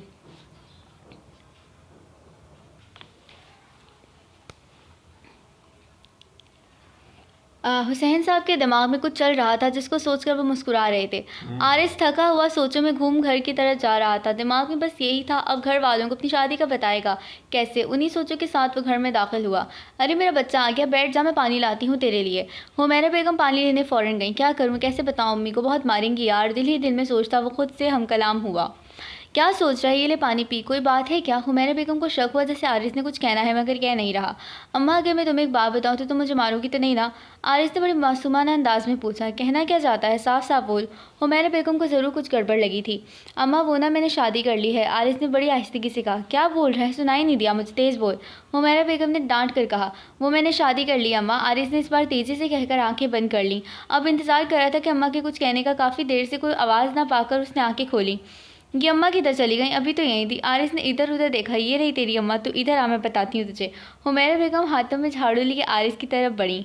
अम्मा क्या हो गया है, इतने बड़े को मारोगी क्या? आरिस भागते भागते कह रहा था। हाँ, इसी बड़े ने अपनी बहनों से पहले शादी कर ली, अब तो क्या चाहता? तुझे पास बिठाकर तेरी बीवी का पूछूं? हुमैरा बेगम ने ज़ोर से चप्पल खींच कर मारी। क्या हो गया यार, लग रही है, खुदा का वास्ता मेरी बात तो सुनो, मैंने जानबूझकर नहीं की। आरिस अपनी कमर से लाते हुए बोला। क्या सुनो तेरी? हाँ, जानबूझकर नहीं की तो तुझे क्या गन पॉइंट पर रखकर निकाह पढ़ाया है? झूठा कहेगा, एक बार भी ना सोच, तेरी बहन भी घर में है। हुमैरा बेगम ने दूसरी चप्पल उतार कर फेंकी थी। अम्मा बस कर जाओ, ठंडी ठंडी हो जाओ यार, मेरी बात सुन लो, फिर मारती रहना। हुमैरा बेगम ने सोचा पहले सुन लेती हूँ फिर मारूंगी। ठीक है, नहीं मारती, इधर आ। अब और बता सब। आरिस डरते डरते अम्मा के पास आ रहा था। अब आजा, नहीं आया तो लाजमी मारूंगी। आरिस फ़ौरन तेज़ी से पास पहुंचा। अम्मा देखो, लड़की वही है जो उस दिन हमारे घर आई थी, वही मेरी बॉस। हुमैरा बेगम की हैरानी हुई क्योंकि वो लड़की अमीर थी, काफ़ी उनको यकीन नहीं आ रहा। वो तो बड़ी अमीर लग रही थी, कहीं तू मुझसे झूठ तो नहीं बोल रहा? हुमैरा बेगम ने घूरती नज़रों से देखा। अरे नहीं नहीं अम्मा, सच कह रहा हूँ, बहुत अच्छी है, मैंने बात कर ली उसके वालिद से, वो लोग हमें बाहर घूमने भेज रहे हैं। अब सोच, बाहर जाऊँगा तो बहन के लिए चीज़ें लाऊंगा। आरिस ने अपना दिमाग चलाते हुए अम्मा को शीशे में उतारने की कोशिश की। हाँ, बात तो तू ठीक कह रहा है, चल सही है, चला जा, राज़ी हो तेरी इस शादी से। वैसे फ़ायदा बड़ा होने वाला है हमें, तेरी बहन की शादी भी अच्छी जगह हो जाएगी। आरिस ने सुकून का सांस लेके मामला टल गया। आरिस सीधा अपने कमरे में लेटा अरहा के साथ किए उसके शरारती लम्हात सोच रहा था जो आज उसने किए थे। आरिस को कहीं ना कहीं अरहा अच्छी लगने लगी थी। थोड़ा टाइम गुजरने के साथ उनकी दोस्ती भी हो गई थी।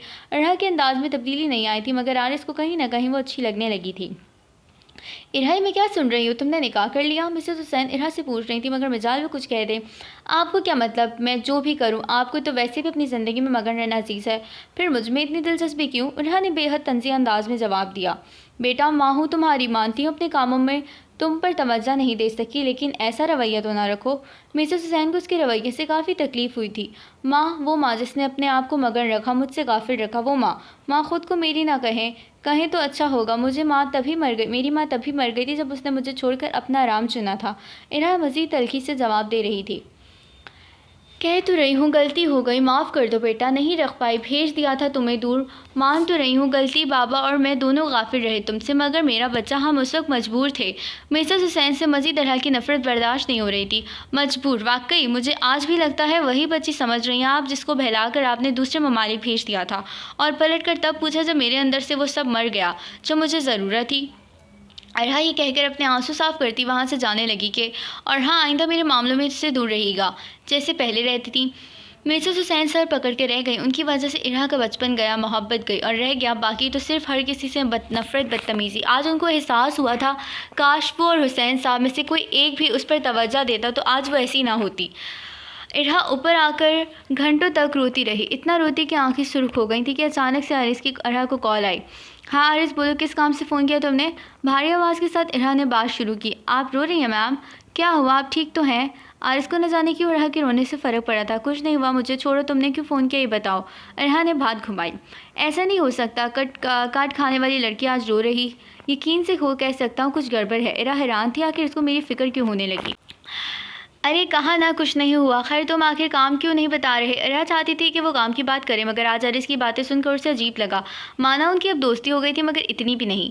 अच्छा, मैं दरअसल एक प्रोजेक्ट पर बात करनी थी, क्या आप बाहर आ सकती हैं? मैं आपको लेने आया हूँ। आरिस का इतना कहना था कि इरहा हैरान थी कि ये यहाँ कब पहुँचा। वो फ़ौरन बालकनी की तरफ भागी देखने के लिए कि वाकई आए या झूठ बोल रहा है। उसे ये सब अजीब लग रहा था। क्या देख रही हैं? सच में आए हूँ, आ जाए नीचे, साथ चलते हैं। इरहा आरिस को इतनी रात को देखकर परेशान थी, क्योंकि ऐसा कभी हुआ नहीं था। अच्छा तुम वहीं रहो, आ रही हूँ मैं, सब्र करो ज़रा। इरहा अपना हुलिया दुरुस्त करती नीचे की तरफ गई।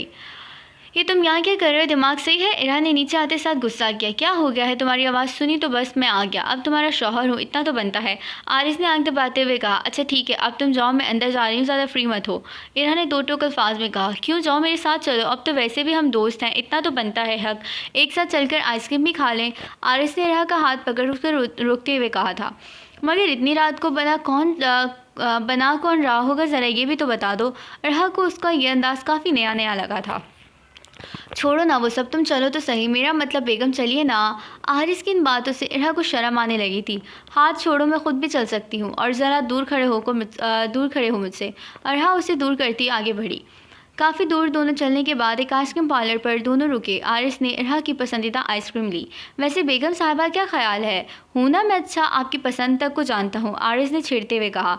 देखो, एक तो तुम मुझे बेगम कहना बंद करो, दोस्त बनकर रहना है तो ठीक है, वरना ज़्यादा फ्री ना हो। आरिस को उसका ऐसा कहना बुरा लगा था, मगर दोस्त बनकर रहने पर वो राज़ी हो गया। ठीक है, दोस्ती सही, बस अच्छा अब ये बताओ, अगर कल हुसैन साहब ने घूमने के लिए हमें भेज दिया फिर? ये बात सुनकर इरहा सोच में पड़ गई थी कि इस मुसीबत से वो कैसे बचे।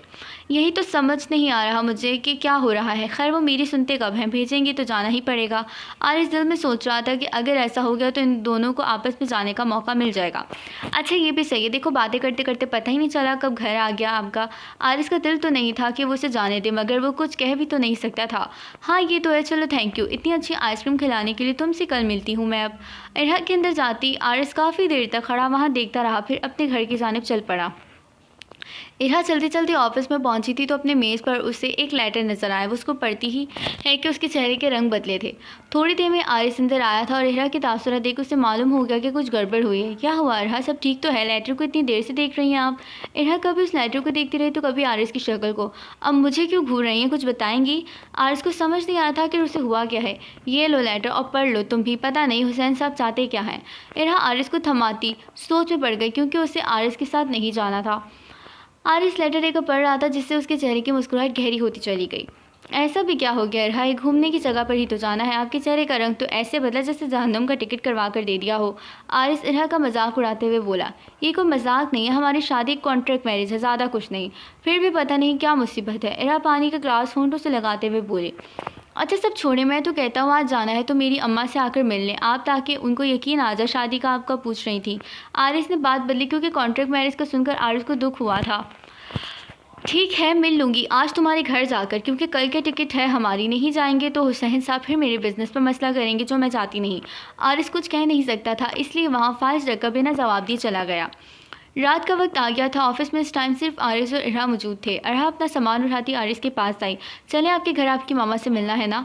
इरहा ने पीछे से आकर आरिस को कहा। जी चले आ जाएं। दोनों बाहर की जानिब आए थे कि इरहा की गाड़ी में कुछ मसला हुआ। मैम आपकी कार नहीं चल रही, इंजन का मसला लग रहा है मुझे, ड्राइवर ने आकर कहा। सुनते ही इरहा गुस्से में आई थी। तुम्हें पैसे इसलिए देती हूँ कि तुम देखो ही ना कि गाड़ी में क्या मसला है। बैठने के लिए पैसे नहीं देती मैं तुम्हें, कल से काम पर मत आना। ये बोलते साथ ही इरहा आगे बढ़ गई, जबकि ड्राइवर आवाज़ें देता रह गया। एक बात पूछूं इरहा, ये हर वक्त इतने गुस्से में क्यों रहती हो? आरिस ने सवाल पूछा, जबकि इरहा ने बस इसके सवाल पर एक नज़र देखा, मगर कहा कुछ नहीं। बताओ ना कि किस बात का इतना गुस्सा है? शुरू दिन से देखता आ रहा हूँ आपको, लेकिन समझ नहीं आ रहा कि गुस्सा है किस बात का। आरिस की समझ से बाहर होती जा रही थी लड़की। देखो मेरे मामले से जितना दूर रहोगे उतना ज़्यादा बेहतर होगा। हर वक्त मेरे सर पर सवार ना रहा करो, मत भूलो हम मजबूरी के लिए एक दूसरे के साथ हैं, उससे ज़्यादा कुछ नहीं। इरहा ने तल्खी से जवाब दिया, जबकि आरिस को उसके अल्फाज ज़ख्मी कर गए थे।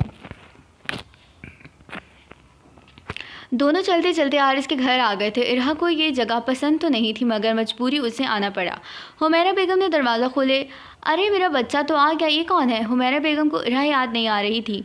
अम्मा ये वही है ना मेरी बीवी, आपको बताया तो था, भूल गई आप? आरिस दिल में दुआ कर रहा था कि अम्मा कुछ उल्टा सीधा ना बोल दें। अच्छा अच्छा, आओ बेटा अंदर आओ। अरे ज़रा किधर मर गई है, चाय चढ़ा दे चूल्हे पर।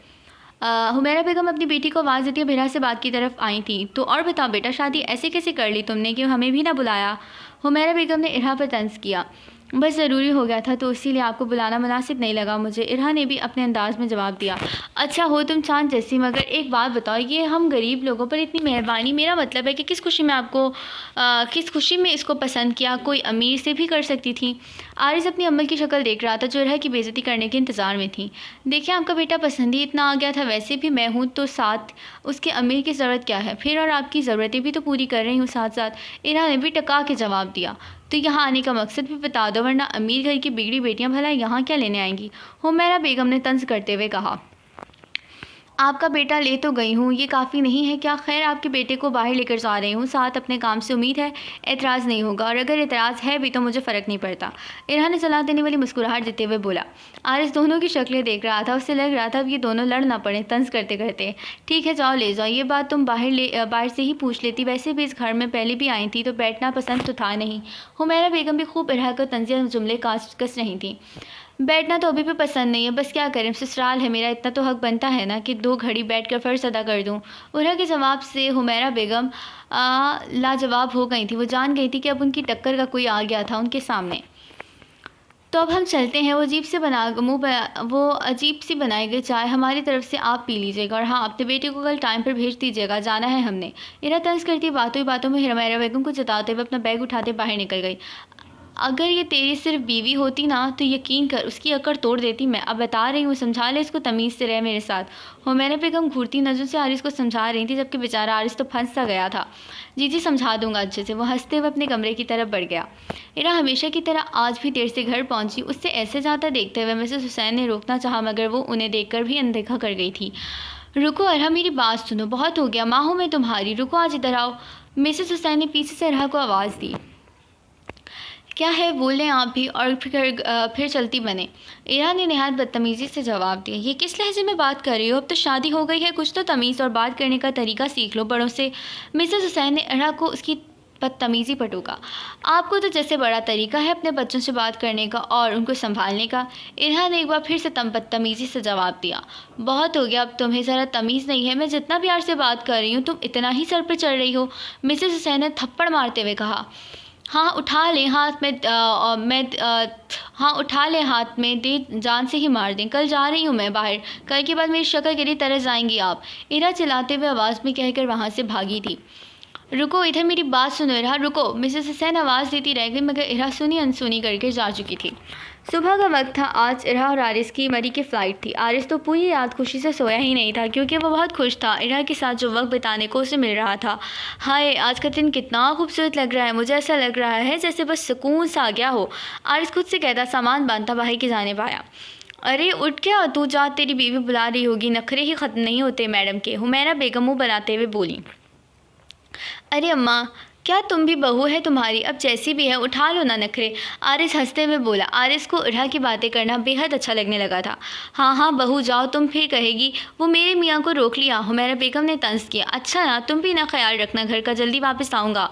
ये कहते साथ ही आरिस इरहा के घर की तरफ निकल पड़ा। कहाँ है तुम्हारी खुद से बेटी, नज़र नहीं आ रही? हुसैन साहब ने फ़ौरन मिसेस हुसैन से पूछा। कमरे में है, रात बहस हो गई थी हमारी, इसी हवाले से रोते हुए सो गई है। मिसेस हुसैन ने कल रात का सारा वाक़या बताया। तुम माँ बेटी अपने मसले आखिर हल क्यों नहीं कर लेते, पुरानी बातें क्यों नहीं भुला देते हो? हुसैन साहब ने समझाना चाहा।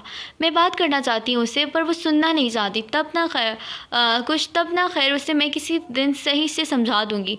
मिसेस हुसैन ने कुछ सोचते हुए बात बोली जिससे हुसैन साहब भी मुतमईन हो गए थे।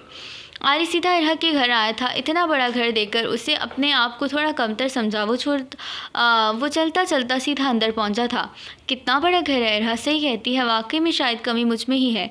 मिसेस हुसैन और हुसैन साहब ने अंदर आते आरिस को देखा। अरे बेटा तुम यहाँ कैसे, खैरियत तो है, सब यहाँ पे आओ। हुसैन साहब की आवाज़ सुनकर आरिस वहाँ आया। जी अंकल, बस इरा और हमने जाना था ना, तो सोचा जल्दी आ जाऊँ, बातचीत भी हो जाएगी बेगम से। आरिस को इरा को बेगम बुलाना बड़ा पसंद था। अरे वो तो बेटा अभी उठी ही नहीं है, एक काम करो तुम उठा दो ताकि वक्त से पहले फ़्लाइट पर पहुंच जाओ। हुसैन साहब का इतना कहना था। आरिस का तो दिल खुशी से बाग बाग हो गया। जी मैं, वो मेरा मतलब है उससे बुरा। आरिस को डर भी था ऊपर गया तो वो बिल्ली खा ना जाए उसे। अरे बेटा जाओ, बेगम है तुम्हारी, जाओ शाबाश। हुसैन साहब ने ज़बरदस्ती आरिस को इरा के कमरे में भेज दिया। देखना बेगम, तुम हमारी बेटी को लड़का ज़रूर ठीक कर देगा, हुसैन साहब मुस्कुराते हुए बोले। आरिस जैसे ही कमरे में दाखिल हुआ, उसकी नज़र बिस्तर पर खुद से बेखबर सोई हुई इरा पर पड़ी, जो लापरवाह हुलिये में उसके दिल के तारों को छेड़ गई थी। कमरे में एसी चलने के बावजूद आरिस के बेदाग पशानी पर बेसीने के नन्हे कतरे नमूदार हुए थे। अपना हलक तर करते वो छोटे छोटे कदम उठाता बेड के करीब इरा के सरहाने बैठ चुका था। वक्त तो दिन का था, लेकिन इसकी मौजूदगी ऐसी थी जैसे रात की तन्हाई इस पर बिखरे हुलिये में इस सनफ़े नाजुक का क़यामत के सरापा मलकियत का एहसास शिद्दत से जागा था। पर अपने जज्बात की शिद्दत को छुपाते उसने आहिस्ता से इरा के कंधे को हिलाया था। मैडम मेरा मतलब बेगम उठ जाएं प्लीज़। वो घबराहट पर काबू पाते उसे उठा रहा था जब उसकी बची कुची हिम्मत इरा की अगली हरकतें ख़त्म करी। जब वो करवट बदलते आरिस का हाथ अपने चेहरे के नीचे रख लिए मज़े से सो चुकी थी। आरिस ने घबराहट में तेज़ी से अपना हाथ निकाला तो वो अचानक गफात पर हड़बड़ा कर उठी थी और वो उसे सख्त तेवरों से घूरने लगी। ऐसे क्यों घूर रही हो जैसे जिन देख लिया हो? कहीं प्यार तो नहीं आ रहा मुझे? यूँ करीब देखकर आरिस को तो उसकी हर अदा से जैसे प्यार सा हो गया था। उसका मूड था इरा को छेड़ने का। प्यार न सही, अलबत्ता उल्टी ज़रूर आ रही है तुम्हें अपने करीब देखकर। इरा ने आरिस को पीछे करते हुए जवाब दिया। तुम यहाँ क्या कर रहे हो? वो भी मेरी बिना इजाज़त के। उसके गसीले लहजे से आरिस को खौफज़दा हुआ था। मैं तो यहाँ वो गलती से आ गया था, सोचा गलती आ ही गया हूँ तो बेगम से मिल लूँ। आरिस ने हंसते हुए बताया। उसे लगा शायद वो बच जाए। अच्छा, तुम्हें क्या मेरी शक्ल पर पागल लिखा नज़र आता है, या तुम्हें लगता है मैं कोई बेवकूफ़ हूँ जिसके सामने तुम कहानी बना डालोगे? इरा ने घूरती नज़रों से आरिस के हलक से तो जैसे अब आवाज़ निकलनी ही बंद हो गई थी। बोलो, क्या घूर रहे हो? मुझे पागल समझ रखा है? निकल जाओ इसी वक्त मेरे कमरे से, इरा चिल्लाती आवाज़ में कहा। जी मैं जा रहा हूँ मैडम, मेरा मतलब बेगम साहिबा। जाते जाते भी आरिस इरा को तंग करना नहीं भूला था। बेगम जी आज हमने जाना है, जल्दी तैयार हो जाइएगा, मैं नीचे ही हूँ। सोचा याद दिला दूँ, प्यारा सा तैयार होना। वापस आकर वो एक दफ़ा फिर इरा को गुस्सा दिलाकर भागा था। अरीस, मैं छोड़ूंगी नहीं मैं तुम्हें। वो गुस्से में कांच का ग्लास फेंकती चलाई। क्या हुआ बरखुरदार, मुंह लटकाए क्यों आ रहे हो नीचे? मेरी बेटी ने कुछ कहा क्या? हुसैन साहब ने आरिस का उतरा हुआ मुंह देखते हुए पूछा। नहीं बस वो तो इसको शायद मेरा साथ रहना पसंद नहीं, जब भी बस। आरिस ज़्यादा कुछ नहीं कह सका, लेकिन मिसेस हुसैन समझ गई थी। आरिस बेटा, अब तो तुम लोग जाने वाले हो, ज़रा मेरे साथ आओ, कुछ बताना है तुम्हें। मिसेस हुसैन की आवाज़ सुनकर आरिस उनके साथ चल पड़ा। जी आंटी कही, क्या बात है? आरिस को समझ नहीं आ रहा था आखिर ऐसी क्या बात हो सकती है जो अकेले में बुलाया मिसेस हुसैन ने। बेटा देखो, मैं जो समझाऊंगी उसे गलत नहीं समझना। मिसेस हुसैन ने आरिस को आराम से समझाया। देखिए आंटी, आप बेटा भी कहती हैं और ऐसी बात करती हैं, शर्मिंदा नहीं करें। आप बताएं क्या बात है? आरिस को अजीब लग रहा था कि आखिर मिसेस हुसैन ऐसा क्यों कह रही हैं। दरअसल बात इरा के बारे में है। मेरी बेटी खुद सा नहीं है, ना ही वो बेहिस है। वो बस तकलीफ़ में, अगर वहाँ जाकर कुछ करे तो बेटा उसे कुछ कहना नहीं। मिसेस हुसैन को समझ नहीं आते वो कैसी सारी बात आरिस को बताएं। देखें आंटी, खुल कर बताएं, मुझे आप बेफिक्र रहें, मैं इरा को खुद से ज़्यादा ध्यान रखूँगा। देखो आरिस, अरहा मेरी बच्ची काफ़ी अच्छी और हंसमुख थी, नरम दिल थी, लेकिन मेरी कुछ गलतियों और अपने वालिद की तवज्जो के बिना उसने अपने बचपन गुजार दिया, जिसने उसको आज बदल कर रख दिया। वो टूट सी गई थी। मेरी बच्ची की ज़ुबान कड़वी ज़रूर है, मगर दिल की वो बहुत अच्छी है। मिसेस हुसैन आरिस को सब बता रही थी। वो जानती थी आरिस की मोहब्बत इरा को ज़रूर बदल देगी। देखिए मैं समझा रहा हूँ सब, लेकिन एक बच्ची को अकेले छोड़ना, उस पर तवज्जो ना देना, जब कई बच्चे तो मांगते ही तवज्जो हैं। सोचिए उस पर क्या बीती होगी। उसका ऐसा रवैया मेरी नज़र में जायज़ है, लेकिन बेफिक्र रहें आप, मैं कोशिश करूँगा वो पहले वाली इरा वापस ले आऊँ। आरिस ने समझाते हुए बात बोली। वो जानता था कि अब उसे क्या करना है। ठीक है बेटा, तुमने बात कहकर मुतमईन कर दिया, मुझे यकीन है मुझे वो आप जैसी हो जाएगी। चलो तुम्हें देरी हो रही होगी। मिसेस हुसैन मुस्कुराते हुए वहाँ से चली गई, जबकि आरिस खड़ा अकेले सोच रहा था कि जंगली बिल्ली को संभाले कैसे जाए। थोड़ी ही देर में इरा अपना सामान उठाते हुए नीचे आई। आरिस की नज़र उस पर फ़ौरन गई। वो बेहद प्यारी लग रही थी, मगर बेचारा आरिस चाह कर भी कुछ कर न सकता था सिवाय हसरत भरी निगाहों से देखने के। ऐसे क्या घूर रहे हो तुम मुझे? इरा ने आते साथ आरिस को गुस्से से देखते हुए कहा। क्यों, अपनी बीवी को देखना गुनाह है? आरिस तो फिर आरिस था, कैसे मौका जाने देता तंग करने का? नहीं, गुनाह नहीं, बल्कि बहुत बड़ा गुनाह है, समझे? तुम नज़र नीचे रखा करो मेरे सामने। तुम ये ना हो कि कहीं मैं तुम्हें देखने लायक भी ना छोड़ूं। मुंह बनाती वो अपना सामान वहाँ रख रही थी। वैसे इतना भी बुरा नहीं हूँ मैं, मेरी तरफ देखकर भी बात कर सकती हो। वैसे भी रास्ते भर अब मुझे ही देखना है सिर्फ तुमने। आरिस का हाथ पकड़ता अपनी तरफ तवज्जो करते हुए कहने लगा, जिससे अरहा कुछ लम्हे के लिए गुस्से में आ गई। कितनी बार समझाऊँ, हाथ मत लगाया करो मुझे। इरहा धक्का देती उससे अपना हाथ छुड़वाती अपना सामान उठाए गाड़ी की तरफ बढ़ी थी। मेरी बीवी हो, 1000 बार हाथ लगाऊंगा, क्या कर लोगी? आरुष उसके पीछे पीछे घूमते हुए बोला, दूर खड़े रहो मुझे तुम ज़रा। और ये मत भूलो बीवी तुम्हारी मैं कुछ महीने के लिए हूँ, इसके बाद कॉन्ट्रैक्ट के मुताबिक मुझे तलाक देनी होगी। इरहा की बात पर आरिस का दिल ज़ोर ज़ोर से धड़का था, जैसे अभी बाहर आ जाएगा अगर इरहा दूर हुई तो। ऐसी बात आज तो कह दी, आइंदा नहीं कहना। बीवी हो मेरी, अब कानूनी तौर पर हक रखता हूँ। दूर हो के तो दिखाओ तुम ज़रा। आरिस के इस कदर गुस्से में कहने पर कुछ देर के लिए इरा हैरान रह गई थी। ये पहली बार था जो आरिस को इतना गुस्सा आया, लेकिन खुद को संभालती उसकी आंखों में आंखें डालती उसने वही अल्फाज फिर कहे, तुम चलो तो ज़रा, तुम्हें मैं बताता हूँ अच्छे से। आरिस घूरता हुआ गाड़ी में बैठा था, जबकि इरा खुश थी कि उसने इस तरह जलाकर। चलो दोनों खैरियत से जाना, ठीक है? मिसेस हुसैन और हसैन साहब ने दोनों को रुखसत किया अपनी दुआएं देकर, लेकिन किसी को खबर थी वहाँ जाकर क्या हंगामा करेगी इरा। अब बोलो, बड़ी ज़ुबान चल रही ना तुम्हारी। आरिस ने इरा का हाथ ज़ोर से मरोड़ते हुए कहा था, छोड़ो मेरा हाथ, मुझे दर्द हो रहा है। इरा को गुस्से के साथ साथ हद से ज़्यादा दर्द भी हो रहा था। उसने फ़ौरन मौका देखकर आरिस के हाथ पर काटा। जंगली बिल्ली हो पूरी, मैं कोई सलमान खान नहीं हूँ जो तुम्हारा कटा हुआ भी बर्दाश्त कर लो, इंसान हूँ मैं। आरिस फ़ौरन हाथ छुड़वता उससे दूर हुआ था। आ गया मज़ा, आइंदा ख्याल रखना। उरहा ने अपनी हंसी फ़ौरन दबाई। हंस लो, बाद में बताऊंगा तुम्हें, आरिस ने घूरती नज़रों से कहा। काफ़ी देर के बाद दोनों आखिरकार होटल पहुंच गए थे। इरा मज़े से आरिस के कंधे पर सर रखे सो रही थी।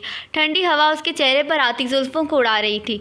आरिस काफ़ी देर तक उसे देखता रहा। उसका दिल चाह रहा था ये वक्त यहीं रुक सा जाए, लेकिन जगाना भी ज़रूरी था। इरा उठो, शाबाश। आरिस ने बड़ी आहिस्तगी से उरहा को जगाया। क्या हुआ, आ गया क्या? उरहा ने आहिस्ता आहिस्ता अपनी आंखें खोलकर इर्द गिर्द का जायज़ा ले तो खुद को आरिस के करीब पाकर वह फ़ौरन दूर हुई। सॉरी, पता नहीं मैं कैसे, इरा शर्मिंदगी के साथ हिचकिचाते हुए बोली। कोई बात नहीं, हो जाता है ऐसा, आ जाओ प्लीज़। आरिस सामान उठाता अंदर गया। इरा भी पीछे पीछे चल पड़ी। कमरे में आते ही दोनों ने सुकून का सांस लिया। लंबे सफ़र की वजह से दोनों बेहद थक से गए थे। चलो फ़ौरन अपना सामान हटाओ, मैंने सोना है, फिर कल सुबह काम करने भी जाना है। आज तो सारे सफ़र में टाइम निकल गया। इरा कमर पर हाथ रखे आरिस को ऑर्डर देती अपना बैग उठा रही थी। अरे सोने थोड़ी आए हैं इधर, ना काम से आए हैं, भूल गई क्या? सुसर जी ने क्या कहा था, घूमने जा रहे हैं हम, याद तो होगा ना बेगम? आरिस इरा को जवाब देते साथ ऊंची आवाज़ में बेगम बोला, ताकि वो मज़ीद जल्द भून जाए, क्योंकि आरिस को मज़ा आने लगा था उसे सताने में। अगर अब तुमने एक और बार बेगम बोला तो कमरे से निकल बाहर खड़ा करूंगी। अब हटो इधर से, जाओ सोफे पर, मैं इधर सोऊंगी। इरा मज़े से पूरे बेड पर कब्जा किए आरिस को धक्का देती मज़े से सोने लेती। वैसे हम मियाँ बीवी ना सही, हम दोस्त तो हैं ना। आरिस अपना तकिया लगाए हुए आराम से लेटते हुए कहने लगा। उसे लगा शायद तेरा जवाब देगी, मगर वो तो फ़ौरन सो गई थी। लो, ये मोहतरमा सो गई। हाय, बस शायद मैं ही इस जंगली बिल्ली के प्यार में पागल हो रहा हूँ। पता नहीं ये हमारी बेगम साहिबा आखिर कब हमसे मोहब्बत करेंगी। वो आंखें बंद किए अपने दिल ही दिल में सरगोशी कर रहा था। रात का आखिरी पहर था, हर तरफ खामोशी थी। इतने में वो आहिस्ता कदमों से उठती अपना फ़ोन उठाती बाहर की जानिब गई। हाँ बोले राहिल साहब, क्या वो डील सही चल रही है? हुसैन साहब ने पैसे देने पर अब कोई पाबंदी नहीं लगाई। मतलब हमारा प्लान सही काम कर रहा है। ऐसे ही हर एक चीज़ पर ध्यान रखो। वो फ़ोन पर बात करती मायने खींची से मुस्कुराई। जी मैं हर एक चीज़ पर नज़र रख रहा हूँ, आप परेशान ना हो। आप जो डील इधर करने गई हैं वो भी करें, ताकि हमारे बिज़नेस को फ़ायदा हो। वैसे इस कॉन्ट्रैक्ट मैरिज का आपने क्या सोचा? बस 1 महीना है अब तो। राहिल साहब ने फ़ौरन बात कही थी जिसके बारे में इरा काफ़ी देर से सोच रही थी। इस बारे में मैंने कुछ नहीं सोचा, मगर काम जैसे ही ख़त्म हुआ ये सब भी ख़त्म मैं कर दूंगी जल्द ही। वो कुछ सोचते हुए कह रही थी। ठीक है मैम, जैसा आपको बेहतर लगे। मुकाबले से फ़ोन रखा जा चुका था। वो आहिस्ता कदमों से वापस कमरे में आई। उसने एक नज़र आरिस पर डालते हुए उससे ठंडी आ भरी। उसे दिल ही दिल में लग रहा था कि वो गलत कर रही, मगर वो हालात से मजबूर थी। सुबह के 9 बज रहे थे। आरिस कब से उठा तैयार होकर मुसलसल इरा के पास बैठे उसे देख रहा था। सुबह की पहली किरण इरा के चेहरे पर जैसे ही पड़ी उसकी आंख फट से खुली। आंखें मसलते हुए वह जैसे ही उठने लगी तो अपने पास यूं आरिस को इतना करीब पाकर वो कुछ देर के लिए हैरान हुई थी। ये तुम मेरे साथ सोते में क्या कर रहे थे? वो अपना दुपट्टा उठाती फ़ौरन ओढ़े हुए बोली। कुछ नहीं, अपनी चांद सी बेगम उर्फ दोस्त को देख रहा था कि सोते में मोहतरमा कितनी हसीन लगती हैं। किसी को भी देखने से पहली नज़र में मोहब्बत हो जाए। ना जाने क्यों आरिस उसको देखते ही ये बातें भूल गया था, जबकि इरा उससे इन बातों पर फटी फटी नज़रों से देख रही थी। अच्छा ठीक ठीक, जो भी है, आज हमने जाना है ना घूमने। अरहा ने आरिस को बिगड़े देखा तो फ़ौरन बात बदली। हाँ जाना तो है, कहाँ जाना पसंद करोगी? बताओ बेगम, आरिस ने छिड़ते हुए सवाल किया। क्यों ना किसी अच्छी जगह जाया जाए, या हम बाहर निकल कर सोच लें कि फ़िलहाल मुझे भूख लगी है, कुछ खाने को मंगवाओ फ़ौरन। इरा फ़ौरन उठते साथ आरिस को ऑर्डर देती फ्रेश होने गई। हाय ये लड़की एक दिन अपनी अदाओं से मार डालेगी मुझे। हाय ये मुझे होता क्या जा रहा है। वो खुद से ही बातें करता मुस्कुराते हुए बाहर की जानिब चल पड़ा। आखिर मसला क्या है शख्स के साथ? इरा आईने में अपने बाल बनाती मुसलसल आरिस का सोच रही थी। वो काफ़ी देर से उसको सोच रही थी कि उसे मालूम ही ना हुआ कि कब आरिस इसके पीछे खड़ा था।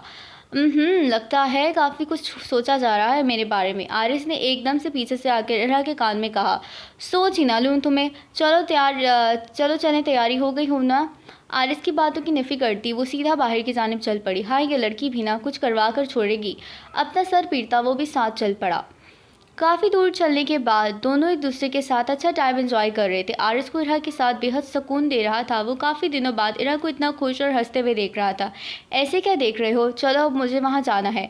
इरा हाथ पकड़ती ज़बरदस्ती आरिस को साथ ले गई थी। इतना हसीन लम्हा और इरा के हर एक नक्शे आरिस अपने दिल में उतार रहा था।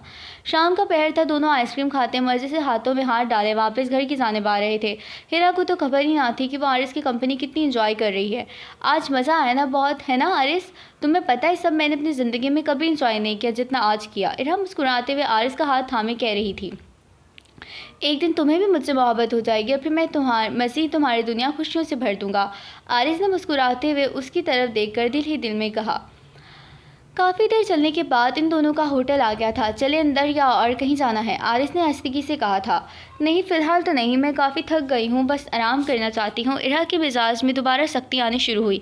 दोनों सोने के लिए लेट तो गए थे मगर दोनों की आंखों से नींद कोसों दूर थी। आरिस को जहाँ इरा की फ़िक्र थी वहीं इरा को अपने बिजनेस और इस कॉन्ट्रैक्ट को जल्दी ख़त्म होने का इंतज़ार था। यूं ही एक साथ गुजारते गुजारते काफ़ी दिन गुजर गए। दोनों काफ़ी अच्छे दोस्त बन गए थे मगर फासले अभी भी थे, क्योंकि इरा की नज़र में ये सब बस एक डील थी, जबकि आरिस की नज़र में ये खूबसूरत रिश्ता था जिसको वो टूटने नहीं देना चाहता था। रात का खूबसूरत पहर था, ठंडी ठंडी हवा चल रही थी, हर तरफ वीरानी खामोशी सी थी। दोनों जागते मुसलसल छत को घूर रहे थे। काफ़ी देर लेटने के बाद आरिस इरा से इसके माजी के बारे में पूछने की कोशिश करता है। उसे यकीन था इतना वक्त गुजारने के बाद इरा उसे ज़रूर बताएगी। एक बात पूछूं तुमसे? आरिस ने आहिस्तगी से हिरा को आवाज़ देकर पूछा। हाँ कहो, क्या कहना है? इरा ने आरिस की तरफ देखकर कहा। तुम अभी तक जाग रही हो? आरिस ने मजीद सवाल किया। हाँ कुछ चीज़ें सोच रही थी तो नींद नहीं आई। इरा ये कहते साथ माजी की तरफ यादों में पहुंच गई। पूछना तो ना चाहिए मगर अब मैं तुम्हारा दोस्त हूँ और शौहर भी हूँ, मगर दोस्त की हैसियत से पूछ रहा हूँ। आखिर तुम ऐसी क्यों हो गई थी, क्या हुआ है तुम्हारे साथ? आरिस ने उसे इसकी तरह माजी के हवाले से पूछना शुरू किया जहाँ पर हुरा थोड़ा सहम सी गई थी। बड़ी मुश्किल से वो अपना माजी भूलकर आगे बढ़ी थी। आरिस के सवाल ने उसे दोबारा माजी की सोचने पर मजबूर कर दिया। तुम वाकई जानना चाहते हो मेरा माजी? इरा ने बड़ी संजीदगा होकर कहा। हाँ मैं चाहता हूँ, तुम मुझे सब बताओ। बीवी तो तुम बनना चाहती नहीं तो दोस्त समझ कर ही बता दो। आरिस भी संजीदगी से कहता खामोश हो गया। मैंने कभी अपना माजी किसी के सामने खोला नहीं। आखिर तुम पूछना चाह क्यों रहे हो? वजह बताओ। इरा ने कुछ सोचते हुए आरिस से सवाल किया। मुझे सब मिसेस हुसैन ने कहा था कि आरिस उससे पहले बात पूरी करता। इरा मिसेस हुसैन का नाम सुनते उसकी बात काट गई। उनका नाम भी अपनी ज़ुबान से ना लेना। क्या कहा उन्होंने? मैं तुम्हें लाजमी सी बात, फिर मेरी बुराई की होगी। हमेशा की तरह यही तो करती आई हैं जलील। अरे जैसे जैसे मिसेस हुसैन के बारे में जहर उगल रही थी वैसे वैसे आरिस को हैरत हो रही थी कि कोई अपनी माँ के बारे में भी ऐसा कह सकता है। आइंदा के बाद इस औरत का नाम मेरे सामने लेने से पहले 100 बार सोचना। यह औरत इस लायक नहीं है कि मैं उसकी बातें तुम्हारी ज़ुबान से सुनूं। इरा का गुस्सा मजीद बढ़ता देखकर आरिस ने इसके माजी के हवाले से फिर बात ना छेड़ी थी। अच्छा नहीं करता बात, लेकिन मैं जानना चाहता हूँ आखिर क्यों तुम इनको इतना बुरा कहती हो? आखिर क्या वजह है? ऐसा क्या हुआ है माजी में तुम्हारे साथ? इरा मुझे बताओ। आरिस ने उसके पास आकर बैठता, उसके हाथों में हाथ लिए उसे माजी के बारे में कहता, जिसको सुनकर इरा के आंसू आने लगे थे। रो नहीं, देखो मैं तुम्हारे पास हूँ, मुझे बताओ सब। आरिस उसे सीने से लगाता, उसके आंसू साफ करता, दोबारा पूछना शुरू किया। तब इरा उसकी तरफ नम आंखों से देख रही थी। आजी मैंने कह दिया नहीं रहना अब तुम्हारे साथ, तुमने परेशान करके रख दिया है। मिसेस हुसैन साहब पर चिल्ला रही थी। हाँ तो मैंने कौन सा तुम्हें रोकना है? जाओ अपनी मनहूस शक्ल लेकर निकल जाओ मेरे घर से। हुसैन साहब भी गुस्से में हाथ पकड़कर मिसेस हुसैन को बाहर जाने का कह रहे थे।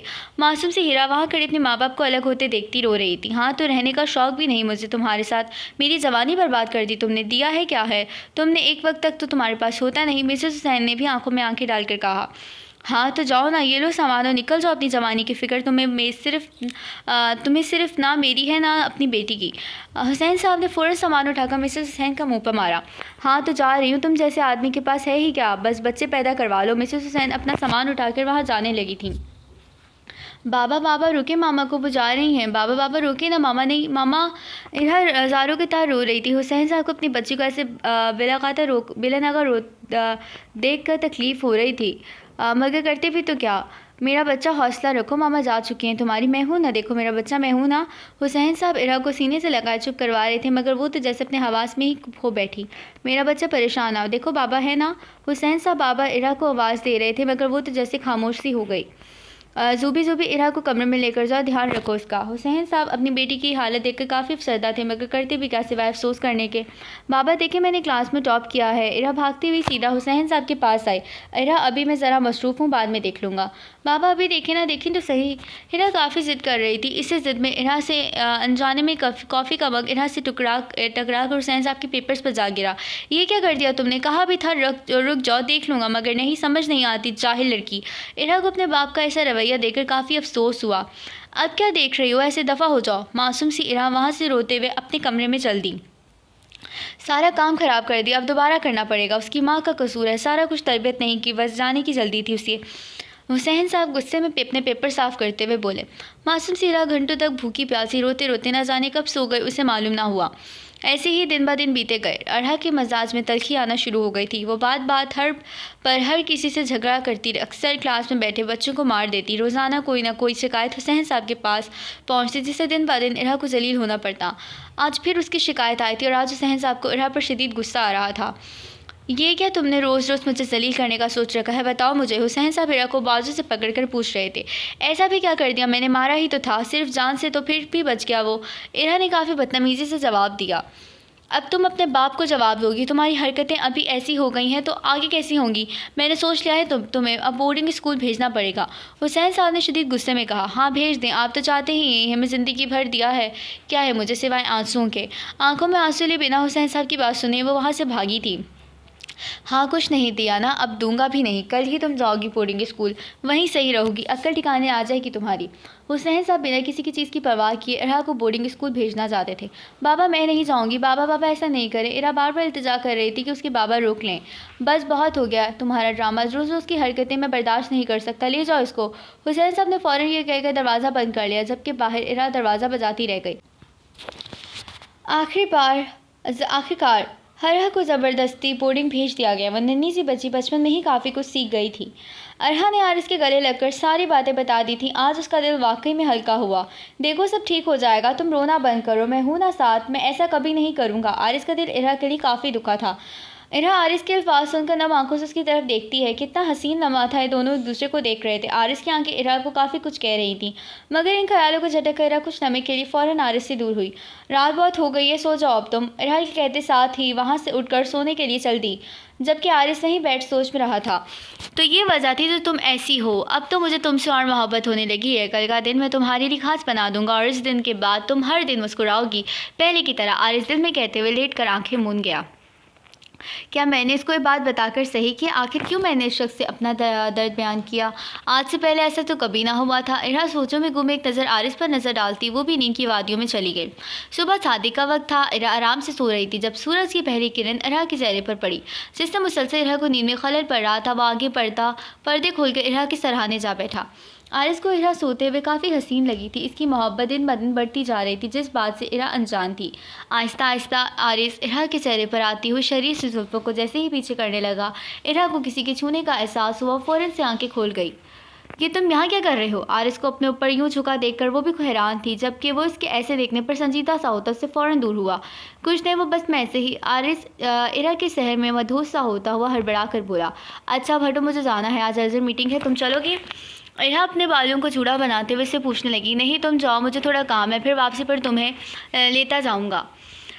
घर कोई एतराज़ तो नहीं ना तुम्हें। आरिस ने सोच कर रखा था कि आज वो इरा को ऐसा तोहफ़ा देगा जो उसकी ज़िंदगी के हर आने वाले दिन को खुशनुमा कर देगा। हाँ मुझे कोई एतराज़ नहीं, तो माँ जाना लेने चलो, मैं तैयार होकर जाती हूँ। इरा अपनी जगह से उठते हुए बोली तो आरिस भी एक नज़र उसे देखते अपने कदम बाही की जानिब मोड़ लिए। आज इरा बहुत खुश हो जाएगी ये सब देखकर, और मुझे यकीन है वो भी मुझसे इतना ही प्यार करती है जितना मैं उसकी ज़िंदगी खुशियों से भर दूंगा। आरिस खुशी से फूले न समाए अपने आप से कहता, सारी तैयारियां कर रहा था जो सिर्फ आज उसने अपने रिहा के लिए तैयार की थी। बस अब टाइम हो गया है उसे लेने जाने का, आज सब ठीक हो जाएगा। आरिस को यकीन था इरा उसकी मोहब्बत अपना लेगी। वो खुशी खुशी इरा को लेने के लिए चला गया। आरिस, से तुमने आंखों पर पट्टी क्यों बांध दी है? खोलो इसको, मुझे नज़र नहीं आ रहा। इरा ने कई बार का दोहराया हुआ जुमला बोलते ही झुंझुला कर कहा, बस थोड़ा सा और फिर मैं खोल दूंगा पट्टी, बस आ गया। आरिस आज बहुत खुश था। आज उसे यकीन था उसकी दुनिया मुकम्मल हो जाएगी। अब आंखें खोले रहा। आरिस घुटनों के बल उसके सामने बैठता, हाथ में खूबसूरत सी अंगूठी पकड़े बोला। इरा फ़ौरन अपनी आंखें खोलती इधर उधर नज़रें घुमा रही थी। सब कुछ उसे काफ़ी हसीन लग रहा था जब उसकी नज़र सामने घुटने के बल बैठ चुके आरिस पर पड़ी। आरिस ने इरा का हाथ अपने हाथों में लेकर कहना शुरू किया, इरा, क्या तुम हमेशा के लिए मेरी ज़िंदगी में शामिल होना चाहोगी? मुझे नहीं पता कब कैसे मैं तुम्हारे अंदर डूबता चला गया, मुझे खुद नहीं मालूम। बस इतना मालूम हो गया कि आज मुझे अगर तुम नहीं हो तो शायद मुझे मेरे अंदर कुछ बाकी ना रहे। मैं बहुत खुश रखूँगा तुम्हें। मेरा हर वो खुशी दूंगा जिसकी तुम हकदार हो। क्या तुम मेरी मोहब्बत को कबूल करोगी? इरा को समझ ही नहीं आ रहा था कि वो आरिस को क्या कहे, कैसे कहे।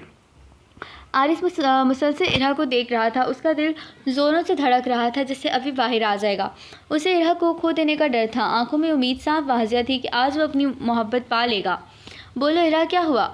इरा जो न जाने कब से खामोश बैठी थी, इसके बोले पर हाल में लौटी। आरिस, देखो मैं जो कहूँगी सच कहूँगी। मैं तुम्हारे जज्बात एहसासात की बहुत इज्जत करती हूँ आरिस, मगर मुझे तुमसे हमदर्दी हो सकती है, दोस्ती हो सकती है, लेकिन मोहब्बत जैसे जज्बात मेरे अंदर हैं ही नहीं। मुझे माफ़ कर देना। अल्फाज थे या पिघला हुआ शीशा जो आरिस की समाज से गुजरा। उसका दिल इरा की बातों पर डूबा था। वो क्या क्या सपने सजाए बैठा था। एक पल में उसके ख्वाब टूटे थे, चकनाचूर हुए थे। दिल में टीस सी उठी। वह शफाकियत की इंतहा पर थी। देखो, तुम अच्छे से जानते हो ये सिर्फ कॉन्ट्रैक्ट मैरिज है, उसके अलावा कुछ नहीं। मैं चलती हूँ, तुम भी घर आ जाना। इरा के ये अल्फाज आरिस के अंदर बची कुछ उम्मीद को भी तोड़ डाला था। आज पहली बार उससे मोहब्बत हुई थी। नीरा वहाँ से जा चुकी थी। आरिस घुटनों तक इस जगह को, घंटों तक उस जगह को देखता रहा। आंखों में आंसू थे, दिल में एक खरीद सी थी। सर, मैम किधर गई? वो आएंगी या हम सब? आरिस के सकते को मैनेजर की आवाज़ ने तोड़ा। वो अपनी बात अधूरी छोड़ता। उसकी खस्ता होती हालत देखते कुछ हद तक मामला समझ गया था। बंद कर दो सब, मैं चलता हूँ। उल्टे हाथ की बुझ से एक बेमोल आंसू साफ करते वो नम आंखों से अंगूठी को जेब में डाले घर की जाने बढ़ने लगा। जब तक आरिस घर पहुंचा तब तक इरा सो चुकी थी। अपनी जैकेट सोफे पर पहनता आरिस फौरन बेड पर सोने लेटा था। नींद कोसों दूर थी, दिल दुख रहा था, सांस बंद सी हो रही थी, आंसू चेहरे पर लड़ियों की तरह गिर रहे थे। न जाने कब आरिस सुर्ख आंख के लिए ही सो गया, उसे पता ही न चला।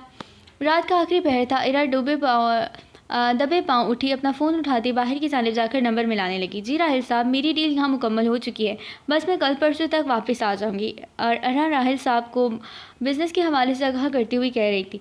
फिर मैम, आपने कॉन्ट्रैक्ट मैरिज के बारे में क्या सोचा है? राहिल साहब ने इरा से सवाल किया। क्या करना है राहिल साहब? राहिल से बस डील हो गई, जिसके काम के लिए मैं आई थी वो हो गया, और कॉन्ट्रैक्ट मैरिज भी ख़त्म होने में कुछ दिन रह गए हैं। राहिल साहब, मैं चाहती हूँ आरिस को कभी ये पता ना चले कि मैंने उसका इस्तेमाल किया है अपने बिज़नेस के लिए। अगर उसे मालूम हो गया कि मैंने उसका काम ख़राब करके उसे फंसा कर ये शादी की है तो गड़बड़ हो जाएगी। इरा सब कह रही थी कि पीछे से किसी चीज़ के गिरने की आवाज़ आई।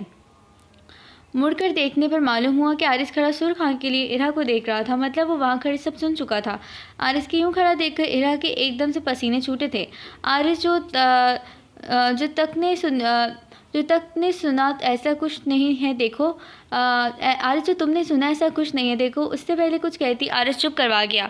जो कुछ मैंने सुना उसके बाद मुझे नहीं लगता कि कुछ कहने की गुंजाइश बाकी है अब। आंखों में आए आंसू साफ करता अटक अटक कर कह रहा था, कल हम वापस आ रहे हैं और कल के बाद मैं तुम्हें तलाक भी दे दूंगा। जैसा कॉन्ट्रैक्ट में लिखा था, शायद मैंने वाकई गलत लड़की से प्यार कर लिया जो अपने मफाद के आगे कुछ नहीं देखती। उसके इस कदर दिल में चोट लगी थी कि इरा के कहे अल्फाज बार बार उसके कानों में गूंज रहे थे। सो जाओ, रात बहुत हो गई है, सुबह जाना भी है। सुर्ख आँख के ज़ख्मी रू लिए वो वहाँ से जाकर बेड पर आंखें मूंद गया। इरा को ज़िंदगी में पहली बार आज तकलीफ़ हुई थी। उसके आंखों से पहली बार आंसू गिरा। वो दबे कदमों से कमरे में आई थी। एक नज़र आरिस पर डालती वो दोबारा सोने लेट गई। सुबह का वक्त था। आरिस अपना सामान रखता आज घर के लिए मुकम्मल तैयारी कर रहा था। इतने में इरा की आँख खुली। सामने का मंजर देख उसको काफ़ी हैरत हुई। ये तुम सामान क्यों बांध रहे हो? उसने संजीदगी से पूछा। आरिस ने एक नज़र इरा पर डाली और फिर अपने काम में मगन हो गया, जैसे उसके अलावा कमरे में और कोई है ही नहीं। जवाब क्यों नहीं दे रहे? तुमसे बात कर रही हूँ मैं। वो दोबारा बोलने पर उसने मुंह मोड़कर संजीदा होकर देखा। हम घर जा रहे हैं, आज सामान तुम भी रख लो। ये कहते साथ ही आरिस बाहर चला गया। इरा वहाँ से जाता देखती ही रह गई। शाम का वक्त आने को था। आरिस को लेकर आज ज़िंदगी में पहली बार परेशान थी। काफ़ी घंटे गुजर चुके थे उससे बाहर गए हुए, अभी तक वो घर ना आया। कहाँ रह गया ये, मैं जाकर ढूंढती हूँ, इरा ने हम कलाम होकर कहा। अभी हिरा को अल्फाज बोले हुए कुछ वक्त ही गुजरा था कि इतने में आरिस अंदर आया। कहाँ थे तुम, जानते हो कितना परेशान थी मैं। इरा के चेहरे पर परेशानी साफ वाज़िया थी। कहीं भी जाऊँ आपको मतलब नहीं होना चाहिए, आई फ्लाइट का टाइम हो गया है, मैं सामान रख रहा हूँ, आप भी आ जाएँ। उसने इरा को नज़रअंदाज करते हुए कहा। लेकिन आरिस सुनो। इरा इससे पहले कुछ कहती आरिस सामान उठाता बाहर की जानिब चल पड़ा। दोनों गाड़ी में काफ़ी खामोश थे। इरा को आरिस की खामोशी तंग कर रही थी। उससे आरिस का बोलना अच्छा लगता था, मगर उसे यूं खामोश हो जाना इरा को तकलीफ़ दे रहा था। आखिरकार दोनों पाकिस्तान वापस आ गए, लेकिन आरिस की खामोशी अभी भी वैसी की वैसी थी। हुसैन साहब तैयारियों में लग गए थे। ज़ोरों शोर से तैयारियां हो रही थी, मगर किसको मालूम था खुशी चंद लम्हों की है। आओ बेगम खड़े हो जाओ, दोनों आने वाले हैं। हुसैन साहब ने अपनी बेगम को आवाज़ लगाई। आरिस और इरा अंदर की जानिब आ रहे थे। हुसैन साहब दोनों को एक साथ देखकर बेहद खुश थे। किसको पता था कि खुशी बस कुछ मिनटों में ख़त्म हो जाएगी। अरे बेटा आओ आओ, आ गए तुम दोनों, सफ़र कैसा रहा। हुसैन साहब ने फ़ौरन गले लगा कर कहा। जी अंकल साहब बहुत अच्छा रहा, आप अंदर हैं, आपसे बात करनी है कुछ। आरिस को भी संजीदा देख हुसैन साहब को कुछ गड़बड़ महसूस हुई। जी बेटा आ जाओ, आपका अपना घर है, आओ। इरा अंदर आते ही आरिस ने अपनी जेब से कुछ कागजात निकाले सामने मेज़ पर रखे। बेटा ये पेपर्स किस चीज़ के हैं, क्या हुआ बेटा। हुसैन साहब काफ़ी परेशान थे। वो मामला समझ गए थे, मगर फिर भी खामोश थे। अंकल पेपर्स तलाक है। तलाक का लफ्ज़ सुनते ही इरा हैरान हुई। उसे यकीन नहीं आ रहा था अपने कानों पर। तलाक बेटा, वो क्यों, क्या बात हुई है। काफ़ी परेशान हुए थे हुसैन साहब। उनको अंदाज़ा भी नहीं था कि जो वो सोच रहे थे उसका उलट हो जाएगा। बस अंकल कुछ बचा ही कब है, अब जो काम बाद में होना था पहले हो जाए तो ज़्यादा सही है। जिस ज़ख्मी लहजे से आरिस ने अल्फाज ज़ुबान से अदा की वही जान सकता था। मैं कहूँगा थोड़ा सा टाइम तुम लो बेटा, एकदम फ़ैसला ना लो, सोच समझ लो, इरा से भी पूछ लो एक बार। हुसैन साहब काफ़ी कोशिश कर रहे थे समझाने की। ठीक है अंकल आप मज़ीद बात कर लें, इरा से मैं तलाक़नामे पर साइन कर चुका हूँ, बाकी आप इरा से करवा लीजिएगा। अब चलता हूँ। ये कहते साथ आरिस वहाँ से तलाक़नामा छोड़कर बाहर की जानिब चल दिया। दूर खड़ी हिरा को तो जैसे अपने कानों पर यकीन ही नहीं आया था। क्या ये वही आरिस था जो उस पर जान देता था। आज उसे ऐसे छोड़ गया, लेकिन उसे बुरा क्यों लग रहा था। उसके कहे जुमले उसके कानों में क्यों गूंज रहे थे। मैं तलाक़नामे पर साइन कर चुका हूँ, मैं तलाक़नामे पर साइन कर चुका हूँ। अपने दिमाग से सारे ख्यालों को झुटलाकर बड़ी शान से अपने वाले से कहने लगी। जाने दो बाबा, उसको रोके नहीं जाने दें, वैसे भी हमारा कोई जोड़ नहीं, बेहतर है ये रिश्ता ख़त्म हो जाए। अपनी बेटी के मुँह अभी भी वही गरूर देखकर उन्हें यकीन आ चुका था कि जैसा वो सोच रहे थे वो गलत था। हुसैन साहब और हिरा दोनों एकदम हैरानी से आरिस को ज़्यादा देख रहे थे। हिरा को यकीन नहीं आ रहा था कि आरिस ने उसे तलाक दे दी है। वो तो सोच भी नहीं सकती थी जो शख्स इतनी जान देता था आज एक लम्हे में उसे खुद से दूर कर गया है। जाते हुए आरिस ने एक नज़र हिरा पर डाली। उसके कहे जाने वाले जुमले भी वो सुन चुका था, जो उसके दिल के ज़ख्म को और गहरा करके खुद पर काबू पाया। हिरा की आंखों में देखता वो यहाँ से जा चुका। ये क्या हरकत है हिरा, तुम्हारी बातों से उसे कितनी तकलीफ़ पहुँची होगी। हुसैन साहब को अपनी बेटी की इस हरकत पर रह रहकर गुस्सा आ रहा था। तो क्या करूं, मैं वैसे भी अजीब तमाशा आपने लगाया हुआ है। बचपन में मेरा ख्याल अपने रखा नहीं, आज इस हाल में आपने मुझे पहुंचाया। क्या चाहते हैं आप, मर जाऊं। क्या करूं मैं, हर लम्हा मोहब्बत के लिए तरसती रही। अब जब बड़ी हो गई तो अब आपको आपकी बेटी याद आ गई। हिरा के बोले गए जुमले हुसैन साहब को चुप रहे थे। और क्यों ना चुपें, जब हिरा को ज़रूरत थी तो वो उसके साथ थे ही कब। आज उन्हें अपनी गलती का एहसास हो रहा था। मेरा बच्चा मेरी बात सुनो। इरा गुस्से में जाकर तेज़ी से मेज़ पर रखे तलाक़नामे पर साइन कर गई थी। लें, आखिरकार आपकी दामाद का सफ़र मेरी ज़िंदगी से तमाम हुआ। उनके मुंह पर पेपर्स मारती वो सीधा गुस्से से अपने रूम में गई थी। थक हार कर आरिस बोझल आंखें बिगड़ा हुलिया लिए वो घर आया था। उसकी यह हालत देखकर उसकी माँ हैरान रह गई। ये क्या हाल बना लिया मेरे बच्चे, कैसा हो गया, क्या हुआ बताओ मुझे। कुछ खबर ना थी, उसे दुनिया की बेगाना सा लग रहा था। वो बोल मेरा बच्चा क्या बात है। माँ अपने बेटे के माथे पर आया हुआ पसीना दुपट्टे से साफ करते हुए बोल रही थी। अम्मा छोड़ गई, वो मुझे छोड़ गई। ज़ख्म इतने गहरे थे कि उसकी ज़ुबान ये अल्फाज़ अदा करते हुए कट सी रही थी। दिल रो रहा था, मचल रहा था, मगर वो भी क्या कर सकता था। क्या हुआ बच्चा, किसी ने कुछ कहा है क्या। क्या इरा ने नाम लिया ही था कि इराज चिल्लाया। आइंदा उसका नाम मेरे सामने ना लेना अम्मा, मर गई वो मेरे लिए। कहते साथ ही वो उठा और अंदर चला गया। ज़िंदगी यूं ही आगे आ गई थी, वक्त पीछे रह गया। दोनों अपनी ज़िंदगी में आगे आ तो गए थे, मगर यादें कहाँ पीछा छोड़ती हैं। आरिस को बुलाएं राहिल साहब। इरा जो काम में मगन थी ये शायद खुद को ही कर रही थी। इसको पता नहीं था कि आरिस काफ़ी दिन पहले ही जॉब छोड़ चुका है। मगर मैम वो तो कब का ऑफिस छोड़ कर चले गए। सुनते ही इसको याद आया कि कैसे सब ख़त्म हुआ। अच्छा तुम जाओ, बाकी का काम देखो, ठीक है। ये कहने के बाद कुछ देर वो सोचने लगी। आखिर को तो आरिस की याद आ रही थी, मगर वो ये ख्याल बार बार झुटला रही थी। कैसी है मेरी बेटी। हुसैन साहब अंदर आए थे। कुछ दिनों में बाप बेटी का रिश्ता भी ठीक होने लगा था। ठीक हो बाबा, कैसी हो सकती हूँ? हुसैन साहब अपनी बेटी की परेशानी समझ गए थे। आरिस का सोच रही हो ना बेटा? इतना कहना था कि हिरा की भीगी थी आंखें। जानता हूँ मैं, लेकिन तुमने खुद ही तो तुझसे तलाक दी है, तो अब क्यों तुम्हें उसकी आए दिन याद आने लगी है? उसी सवाल का जवाब जो इरा न जाने कब से ढूंढ रही थी, आज हुसैन साहब ने भी वही पूछ लिया। बाबा जानती होती तो खुद कब का पता लगा चुकी होती। उसको छोड़ने के बाद भी न जाने क्यों दिल बेचैन सा रहता है, जैसे कुछ अधूरा सा है। ठंडी हवा बढ़ती, वो गहरी सोच में थी। बेटा साइन तुमने अपनी मर्जी से किए थे, जो चाहती थी वो हो तो गया, अब किस बात की बेचैनी है? कहते साथ ही हुसैन साहब वहाँ से चले गए थे। इरहा उनकी बात को काफ़ी गहराई से सोचने लगी। माजी, आप अपनी बेटी से बात करके सब कुछ भुला क्यों नहीं देते? अभी भी वक्त है। आपकी बेटी है वो, मिसेस हुसैन समझा रही थी। जानता हूँ मैं ये बात, मगर वो मेरी बात को सुने तब ना। हर टाइम गुस्से में रहती है, क्या करूँ तुम ही बताओ। हुसैन साहब बहुत परेशान थे। वो रोज़ रोज़ ऐसे अपनी बेटी को चिड़चिड़ा बनता देखकर उन्हें अपनी गलतियों पर अफसोस सा हो रहा था। आप शर्मिंदा हैं तो जाएं अपनी बेटी के पास, उसे कहें जो बीच की दीवार आ गई हैं उसको गिरा दें। मिसेस हुसैन हाथ पकड़कर हुसैन साहब को अरहा के कमरे की तरफ लाकर अरहा का दरवाज़ा बजाने लगी। कौन है? नहीं करनी मैंने किसी से बात, जाएं यहाँ से और मुझे अकेला छोड़ दें। कहते साथ ही उसका सर दर्द से दुखा था। बेटा खोलो, हम हैं, बात करनी है। बेटा खोलो दरवाज़ा। मिसेस हुसैन दोबारा दरवाज़ा बजाते हुए बोली। तेज़ी से कदम बढ़ाते हुए अरहा ने दरवाज़ा खोला था। आंखें रोकर निढाल थी, बाल बिखरे थे। गुस्से से घूरती वो कहने लगी, क्या मुसीबत है? अब क्या ज़िंदगी में सुकून से अकेले भी नहीं रह सकती मैं? नहीं, क्या चाहते हैं? यहाँ से भी चली जाऊँ, भाग जाऊँ, छोड़ दूँ ये घर? इतना कहना था कि हुसैन साहब ने उसे गले लगाया। बस मेरा बच्चा, बस करो। मानता हूँ गलतियाँ की हैं माजी में, लेकिन यूँ खुद को ना तबाह करो मेरा बच्चा। मैं माफ़ी मांगता हूँ। हुसैन साहब ये कहते साथ बहुत बेबस नज़र आ रहे थे। फिर क्यों आपने ऐसा किया बाबा, क्यों किया? वो फूट फूट कर बाप के सीने से जा लगे, रोने लगी। बस मेरा बच्चा, गलती हो गई। इस गलती की सज़ा आज तक भुगत रहा हूँ, अब और नहीं बर्दाश्त होता मेरा बच्चा, बस कर जाओ। आज के बाद ऐसा कभी नहीं होगा। हुसैन साहब का चेहरा आंसू से तर था। ये देखते साथ ही इरा का दिल उनके लिए तड़पा था। दोनों बाप बेटी की आंखों में आंसू थे। सालों की दूरी आज दूर हो गई थी। ये वो लम्हा था जहाँ इरा ने अपने सारे गम भुलाकर पहली बार अपने बाप के गले से लगी। हाल मैम दूर खड़े राहिल साहब काफ़ी देर से इरा को आवाज़ दे रहे थे। जी राहिल साहब, कहीं माजरत, मैंने आपको देखा नहीं, कहीं क्या काम था? इरहा ने अपना काम रोक कर पूछा। मैम याद, हमने अच्छे बिजनेसमैन के साथ मीटिंग फिक्स की थी, तो वो चाहते हैं कि आज ही हो जाए, इसलिए उन्होंने टाइम, डेट और जगह बता दी है, आप एक बार देख लें। फाइल्स पकड़ा कर राहिल साहब वहाँ से गए।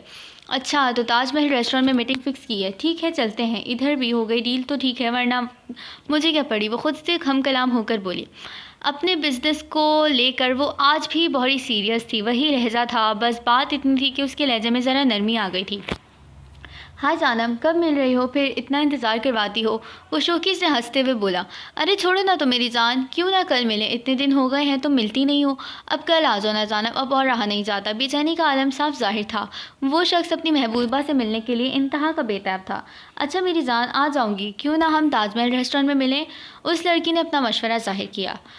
हाँ क्यों नहीं, ज़रूर, मैं पहुँच जाऊँगा फ़ौरन से। अब दूरी बर्दाश्त नहीं होती। वो बहुत बेताबी से उसे मिलने के लिए बेकरार था। चलो चलें, अब राहिल साहब, टाइम का काफ़ी वक्त हो गया है, क्लाइंट इंतज़ार कर रहे होंगे, कहीं आपकी लापरवाही मेरा नुकसान ना करा दे। अरहा राहिल साहब पर भड़कते हुए अपनी जगह से उठी थी। मैम ज़रा सा काम रहता है, बस आप पहुँची, गाड़ी में मैं आ रहा हूँ। राहिल साहब घबराते हुए कहा। ठीक है, फ़ौरन चलो, वक्त नहीं हमारे पास, जल्दी करो। अरहा ये बोलकर वहाँ से जा चुकी। कब से इंतज़ार कर रहा था आपका मेरी जान, आप कहाँ थी? इतना इंतज़ार करवा रही है, मैंने तो लगता था इंतज़ार करते करते ही मर जाना था। उसने सामने खड़ी लड़की का हाथ चूमते हुए कहा था। क्या तुम भी बहुत फजूल बोलते हो? कसम से अभी हमें मिले हुए एक हफ्ता भी नहीं हुआ और तुमने मरने मराने की बातें शुरू कर दी। उस लड़की ने बड़ी बेबाकी से हंसते हुए कहा। अब तुम मेरी मोहब्बत को कहाँ ही समझोगी, तुम्हारी तो हर अदा पे मर मिटता हूँ मैं। उस ने लड़की का हाथ थामते हुए कहा। क्या खाओगी? जो कहोगी वो आ जाएगा, बताओ क्या खाओगी? उसने मोहब्बत भरी निगाह से सवाल किया। तो ये है ताज रेस्टोरेंट, आए राहिल साहब, चले अंदर जल्दी से। वो ये कहते साथ अंदर गई। ढूंढते हुए उससे अपना क्लाइंट मिल गया। अरे सर, ज़्यादा इंतज़ार तो नहीं करवाया हमने, सब ठीक है ना? इरहा ने वहाँ बैठे साथ से पूछा। मीटिंग अच्छी भरी चल रही थी कि अचानक से इरहा की नज़र सामने टेबल पर पड़ी, जहाँ का मंजर देखकर उसका खून खौला था। हाथ में पकड़ा शरबत का ग्लास उसने एक झटके से तोड़ा था। वो नज़ारा देख उसके पाँव तले ज़मीन निकल गई। वो उठते साथ वहाँ से सामने वाली टेबल पर गई थी। गुस्से से उसकी आंखें लाल थीं। बड़ी हंस हंस कर बातें हो रही हैं, मुझे भी बताओ ज़रा। इतना कहना था ही था कि आरिज़ ने पीछे मुड़कर देखा। तुम यहाँ क्या कर रही हो? आरिज़ को ज़रा अंदाज़ा नहीं था कि किस्मत उन दोनों को एक बार फिर से आमने सामने ला खड़ा करेगी। मैं यहाँ क्या कर रही हूँ, क्यों कर रही हूँ, तुम्हारा इससे कोई ताल्लुक़ नहीं है। ये अपनी नई महबूबा से मुझे मिलवाओगे नहीं। इरहा का बस नहीं चल रहा था कि वो उसका मुँह नोच ले, मगर जैसे तैसे वो अपने गुस्से को संभाल रही थी। देखो, तुम्हारा कोई काम नहीं है यहाँ, ना तुम मेरी कुछ लगती हो, तो किस खुशी में मिलवाऊँ तुम्हें। आरिस के लहजे में उसके लिए साफ करवाहट वाज़ेह थी। मैंने पूछा, ये लड़की कौन है? उसने घूरते हुए उसका गिरेबान पकड़कर पूछा। तुम उसका गिरेबान कैसे पकड़ सकती हो? छोड़ो उसको। इधर बैठी लड़की जिस मामले से अनजान थी, उसने इरहा को रोकना चाहा। इधर ही बैठी रहो, एक कदम आगे बढ़ाया ना तो वो हाल करूँगी कि किसी को मुंह दिखा न सकोगी। यहाँ की बात इसलिए बेहतर होगा यहाँ से चलती बनो। लहजा उस हद तक कड़वा था कि उसकी ऐसी बात सुनकर कोई भी वहाँ से 2 मिनट ना रुकता। अरे सॉरी, मुझे जाना होगा, जो भी मसला है दोनों आपस में कर लो, मैं चलती हूँ। वैसे भी मुझे ना इन मामलों में पढ़ने का शौक़ नहीं। लड़की कहते साथ ही हवा की तेज़ी से वहाँ से गायब हुई। उसको क्या देख रहे हो? मेरी आंखों में देखो। तुम्हें तो बड़ी अच्छी लगती थी मेरी आंखें। क्या हुआ, इधर नहीं देखोगे? उसने आरिस का मुँह अपने सामने करते हुए कहा। तुम आखिर चाहती क्या हो? तलाक चाहती थी ना, दे दी। अब और क्या चाहती हो कि ज़िंदगी भर तुम्हारे छोड़ जाने पर मैं बैठ कर गम मनाऊँ? उसने उसकी आंखों में आंखें डालते हुए उससे आईना दिखाते हुए कहा। हाँ, यही चाहती हूँ मैं कि मुझे चाहो। तुम आगे बढ़ गए, तुमने उस लड़की को छू तक लिया, उसका हाथ थाम लिया। इस हद तक घटिया तो ना थे तुम। उस तरह इन दोनों को करीब देखकर इरहा को बेहद तकलीफ़ हुई थी। वो बर्दाश्त न कर पा रही थी कि कैसे आरिस आगे बढ़ गया। हाँ, पकड़ सकता हूँ मैं हाथ। हाँ, हूँ मैं घटिया, जो भी कहना। जितने बुरे अल्फाज बोलने शौक़ से बोलकर आगे मैं घटिया हूँ भी, तो तुम क्या हो? लोगों के दिल से खेलने वाली धोखेबाज औरत, जिसने अपने मुफाद के लिए मेरा सौदा कर डाला। मैं जिसकी मोहब्बत में अंधा रहा, उसको पैसों से तोला। ये कीमत लगाई तुमने मेरी। जिस कर्ब से गुजर कर वो बाहर आया था, इरहा ने उसके ज़ख्म फिर से ताज़ा कर दिए। अपनी मोहब्बत की तस्दीर होने के बाद आरिस ने जैसे टूट फूट कर सा गया था। ख़ुद को वापस दोबारा जिस तकलीफ़ से निकाल कर वो खड़ा हुआ था, आज किस्मत ने दोनों को मिलाकर एक और इरहा की इस तरह इल्ज़ामात देने पर वो टूट गया। हाँ, लगाई मैंने कीमत। तुम भी तो चंद पैसों के लिए बिक गए ना। आरिस पर तो जैसे किसी ने बम फोड़ दिया। कितनी आसानी से वो उसकी मजबूरी को और मोहब्बत को पैसों पर बिकने का नाम दे रही थी। सच पता है क्या है इरहा? सच पता है क्या हिरा? तुम कभी नहीं बदल सकती, तुम वही मगरूर लड़की रहोगी। मुझे तो शर्म आती है आपने आप पर कि तुमसे क्या सोचकर मुझे मोहब्बत हो गई, और मैं भी क्या क्या सोच बैठा था कि तुम्हें बदल दूंगा, तुम ठीक हो जाओगी, मगर तुम आज भी वही इरहा हो जिसको अपने आगे ना कोई दिखता था और ना कोई दिखेगा। आरिस के लफ्ज़ों में उसका तो नफ़रत वाज़ेह हो रही थी कि उस लफ्ज़ों की तपिश इरहा बाखूबी महसूस कर सकती थी। मैं वो नहीं रही हूँ जो पहले हुआ करती थी, काफ़ी बदल गई हूँ मैं तुम्हारे जाने के बाद। खैर, तुम्हें क्यों फ़र्क पड़ेगा? तुम तो जाओ उस लड़की के पास जो तुम्हारी महबूबा है। न जाने कि उसको आरिस के पास किसी लड़की का आना अच्छा नहीं लग रहा था, अंदर से जल कर रही थी। वो उसको उसकी कैफियत का खुद अंदाज़ा नहीं था। आइंदा उस लड़की को मेरी महबूबा मत कहना, समझी तुम? ये कहते साथ ही वो गुस्से से वहाँ से गया था कि इरहा बस उसको ज़्यादा देखती रह गई। मैम चलें ऑफिस? वो तो सर कब के जा चुके हैं, हमें भी जाना चाहिए। राहिल साहब की आवाज़ से इरहा होश में आई। हाँ चलो, बस चलो, यहाँ से पकड़ो मेरे बैग मेरा। वो राहिल साहब की तरफ अपना बैग फेंकती वहाँ से आवाज़ की तेज़ी से बाहर गई थी। राहिल साहब, मैं घर जाऊँगी, आप ऑफिस जाकर वहाँ का काम संभाल लीजिएगा, ठीक है? अपना दुख रहा सर, वो हाथों में दबाते हुए बोली। डैड, वो चीखती चिल्लाती हुई घर में दाखिल हुई थी। आधे साथ ही उसने तोड़फोड़ शुरू कर दी। उसकी आवाज़ें सुनकर हुसैन साहब और मिसेस हुसैन भी फ़ौरन वहाँ भागते हुए आए। ये सब क्या है हिरा? क्या कर रही हो तुम ये सब? इरहा का क्या हो गया है? होश करो, हुसैन साहब ने इरहा को रोकते हुए कहा। हाँ, हो गई हूँ मैं पागल, पहले नहीं थी, मगर आपका वो चहीता दामाद, सॉरी जो कि दामाद नहीं रहा, वो मुझे पागल कर रहा है। हुसैन साहब की तो कुछ समझ नहीं लग रही थी कि ऐसा क्या हो गया जो वो आरिस का नाम क्यों ले रही थी। मैं अपने कमरे में जा रही हूँ डैड, मुझे समझ नहीं आ रहा अब, और प्लीज़ मेरे पास मत आइएगा, मुझे अकेला छोड़िएगा। ये कहते साथ वो भागते हुए अपने रूम में गई। तोड़फोड़ की आवाज़ें उसके कमरे से मुसलसल बाहर आ रही थी। दोनों माँ बाप बेहद परेशान थे। इस वक्त तक तोड़फोड़ करने के बाद एकदम से इरहा ने लगे शीशे को अपने हाथों से मारकर तोड़ा था। वार इतना ज़ोरदार था कि शीशा एक ही वार में टुकड़े टुकड़े होकर नीचे गिर पड़ा। उसके इस तरह मारने से उसके हाथों से भी शदीद किस्म का खून बहने लगा। क्यों तुमने मेरे नहीं हो? क्यों तुमने उसका हाथ पकड़ा? क्यों? मैं तुम्हें जान से मार दूंगी। ये कहते साथ ही उसने अपना सर पकड़कर ज़ोर से अपने बाल नोचे थे। क्या मैं खुद से मोहब्बत करने लगी हूँ? क्या मैं उससे मोहब्बत करने लगी हूँ? उसने आईने पर पकड़ पड़े टुकड़े को हाथ में लिए अपने आप को देखकर सवाल किया, क्या मुझे उससे मोहब्बत हो गई है? कैसे हो सकती है ये? मुझे क्या हो रहा है? हाँ, शायद मुझे मोहब्बत हो गई है। आज पहली बार उसने ये सच मान लिया था कि वो उस शख्स से मोहब्बत कर बैठी है जो उसके लिए कभी कोई मायने नहीं रखता था। आज वो अपनी मोहब्बत को तस्लीम कर चुकी थी, जिसको मैं न जाने कितने दिनों से इनकार करती आ रही थी। हाँ, शायद मैं उससे मोहब्बत करने लगी हूँ, वो रोते हुए चीखते चलाते हुए कह रही थी। अब मैं क्या करूं? मैंने उसे आपने अपने हाथों से खो दिया, कैसे वापस लाऊं उसको? दिल खून के आंसू आज पहली बार उसका रोया था। मिसेस हुसैन और हुसैन साहब दोनों ये शोर शराबा सुनकर ऊपर आए थे। बेटा दरवाज़ा खोलो, हाँ मेरा बच्चा दरवाज़ा खोलो। दोनों बार बार दरवाज़ा बजा रहे थे कि अचानक से आहिस्ता से दरवाज़ा खुला। सामने का मंजर देखकर दोनों हैरान रह गए। खून ही खून था, कांच के टुकड़े जगह जगह बिखरे पड़े थे। कमरे का हाल एकदम बुरा था। सामने इरहा निडाल सी बेड के सहारे हाने हाथ में कांच का टुकड़ा लिए बैठी थी। ये क्या हाल कर लिया है तुमने मेरी बच्ची? मिसेस हुसैन तेज़ी से भागकर उसके पास गई थी। उन्होंने उसके हाथ पर लगी चोट को देखा जिससे खून निकल रहा था। ये कैसे रहा? ये क्या हाल कर लिया है तुमने मेरा बच्चा? सुने, जल्दी से दवाई ला कर दे मुझे। मिसेस हुसैन ने दुपट्टा बांधकर खून रोकना चाहा। इतने में हुसैन साहब फ़ौरन से दवाई लेकर आए। ये लो फ़ौरन लगाओ इसको, पता नहीं क्या हो गया है इसको। उन्होंने हिरा को आवाज़ें दी जिससे वो किसी गहरी सोच से एकदम होश में आई थी। बाबा आरिस ला दे मुझे, मुझे वो ला दे, मुझे उसकी ज़रूरत है। अपनी बेटी को ऐसे बिलखता देखकर उनकी आंखें नम हो गई थीं। बेटा क्या हुआ है, क्या बात है? आरिस का नाम अचानक क्यों ले रही हो तुम? बताओ तो क्या बात है? उन्होंने संजीदगी से पूछा। अपनी बेटी की ऐसी हालत देखकर उनका दिल कट रहा था। ये उनकी वो बेटी थी ही नहीं जिसको वो जानते थे। ऐसी हालत आज से काफ़ी पहले उन्होंने देखी थी और आज फिर वही हालत दोबारा से देखकर समझ गए कि उनकी बेटी को कोई चीज़ परेशान कर रही है। बाबा आरिस ला दे मुझे, मुझे पता दे दें उसका, मैं उसके पास जाना चाहती हूँ। अपने बाबा के गले लगकर वो फूट फूट कर किसी बच्चे की तरह रो रो कर आरिस को मांग रही थी। जैसे एक छोटा बच्चा खिलौने की ज़िद करता है, वैसे ही वो मुझे आरिस को मांगने की ज़िद कर रही थी। बाबा आपकी बेटी को मोहब्बत हो गई है। बाबा वो पहला लड़का है बाबा जिससे मुझे मोहब्बत हो गई। उसकी आवाज़ रो रो कर इस हद तक ख़राब हो चुकी थी कि वो अपनी बातें अटक अटक कर कह रही थी।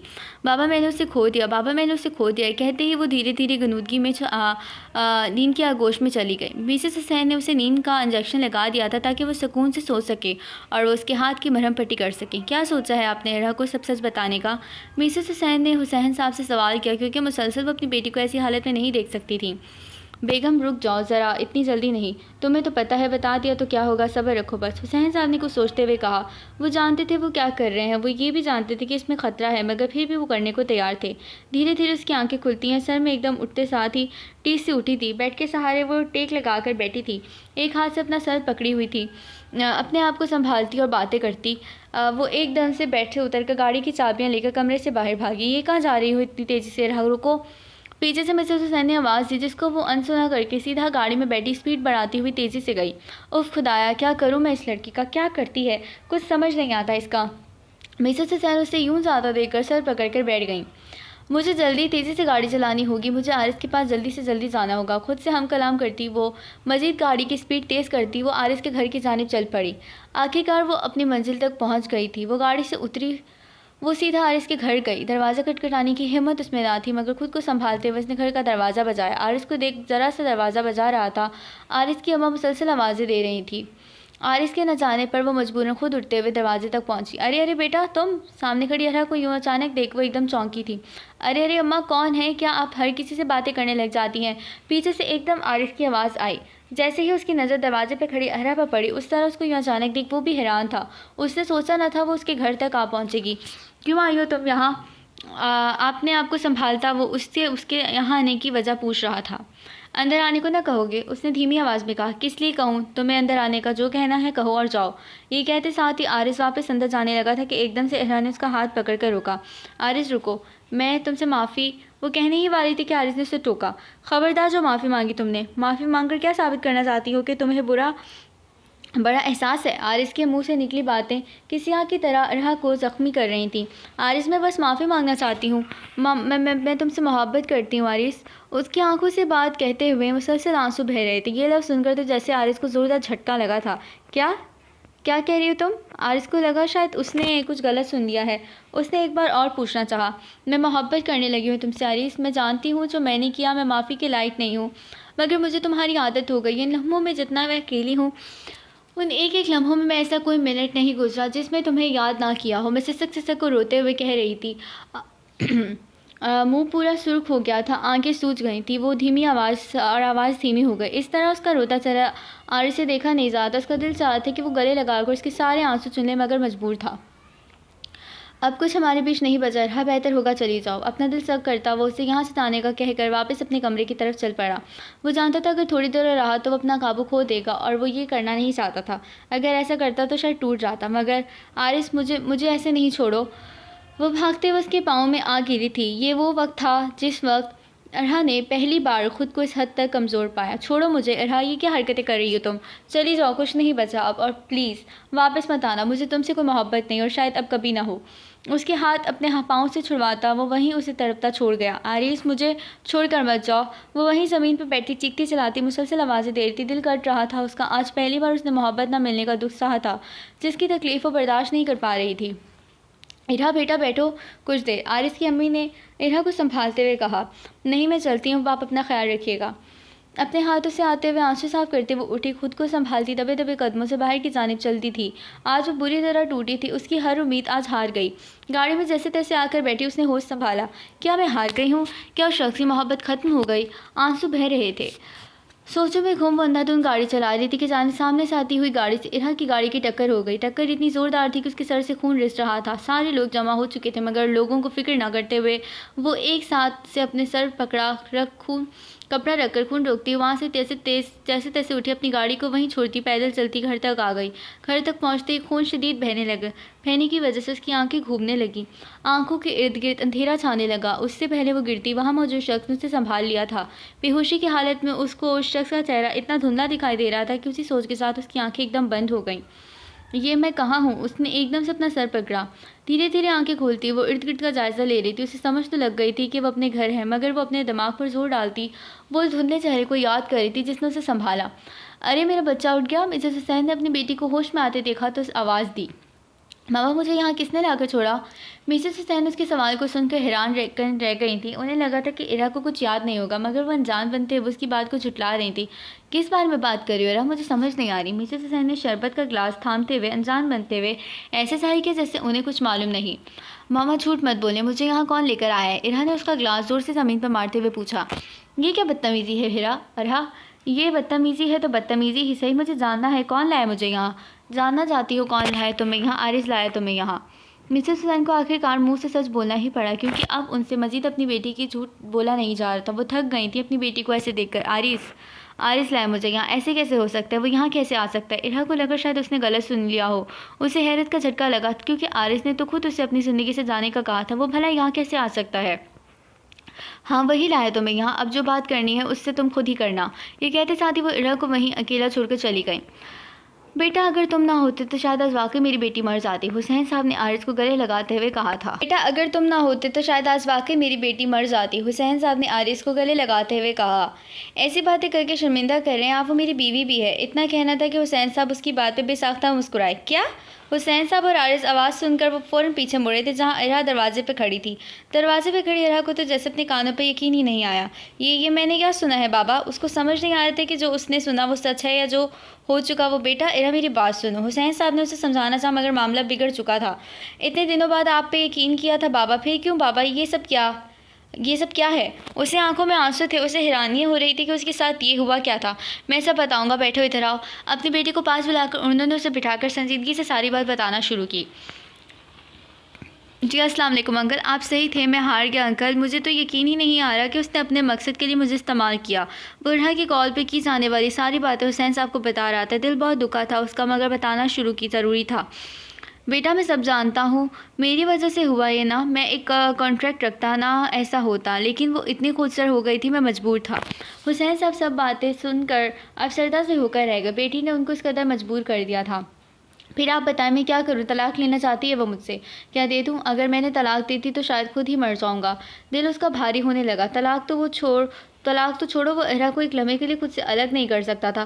फिर एक तरीका है, जैसे जैसे मैं कहता जाऊँ करते जाओ। वो तलाक मांगती है तो जाली दस्तावेज़ात बनवा कर उसे तलाक दे दो। हुसैन साहब ने उसे तकरीब बताई। वो जानते थे उनकी बेटी कितनी ही खुदसर क्यों ना हो, मगर प्यार की भूखी है। जो प्यार उसे आरिस ने दिया वो उसको कभी नहीं भूल पाएगी। तलाक जाली मतलब? आरिस को समझ नहीं आ रही थी हुसैन साहब उसे ऐसा करने को क्यों कह रहे हैं। बस बेटा जैसा बोलता वैसा करो, जब यहाँ आ जाओगे बाकी बात तब बताऊँगा। उन्होंने कहते साथ ही फ़ोन रख दिया। तो इसका मतलब हमारी तलाक नहीं हुई? उसको हैरत का झटका लगा था कि इतनी लंबी खेल खेली गई सिर्फ उसको एहसास दिलाने के लिए। हाँ बेटा, तुम्हारी कभी उससे तलाक हुई ही नहीं थी। दरहकीकत वो सिर्फ हमारा बना बनाया प्लान था। हुसैन साहब को एक तरफ हंसी भी आ रही थी, दूसरी तरफ अपनी बेटी की हालत देखकर अफसोस भी था। तो बाबा वो लड़की जो आरिस के साथ रेस्टोरेंट में थी वो सब इरहा को अचानक याद आया उस लड़की को। तो फ़ौरन बिना झिझक उसने पूछना चाहा, अच्छा वो उसका भी बताता हूँ मैं तुम्हें। उन्होंने बाकी की बात बताना शुरू की। हाँ आओ आरिस बेटा, तुमसे काम था मुझे। उन्होंने आरिस को अपने ऑफिस बुलाया। जी बोलें, क्या हुआ, सब खैरियत है ना? इरहा तो ठीक है, उसने परेशानी के आलम में पूछा। हाँ बेटा सब ठीक है, बस अब मौका आ गया है कि अब हम अपनी अगली दाव चलें। आरिस को उनकी बात की समझ नहीं लगी तो हुसैन साहब ने मजीद उसे समझाया। देखो मेरी बेटी की आज मीटिंग है, वो जाएगी ताज रेस्टोरेंट, तो तुमने भी वहीं पहुंचना है, मगर किसी लड़की को लेकर। मिसेस हुसैन ने लड़की का कहा ही था आरिस चौंका, क्योंकि क्या लड़की?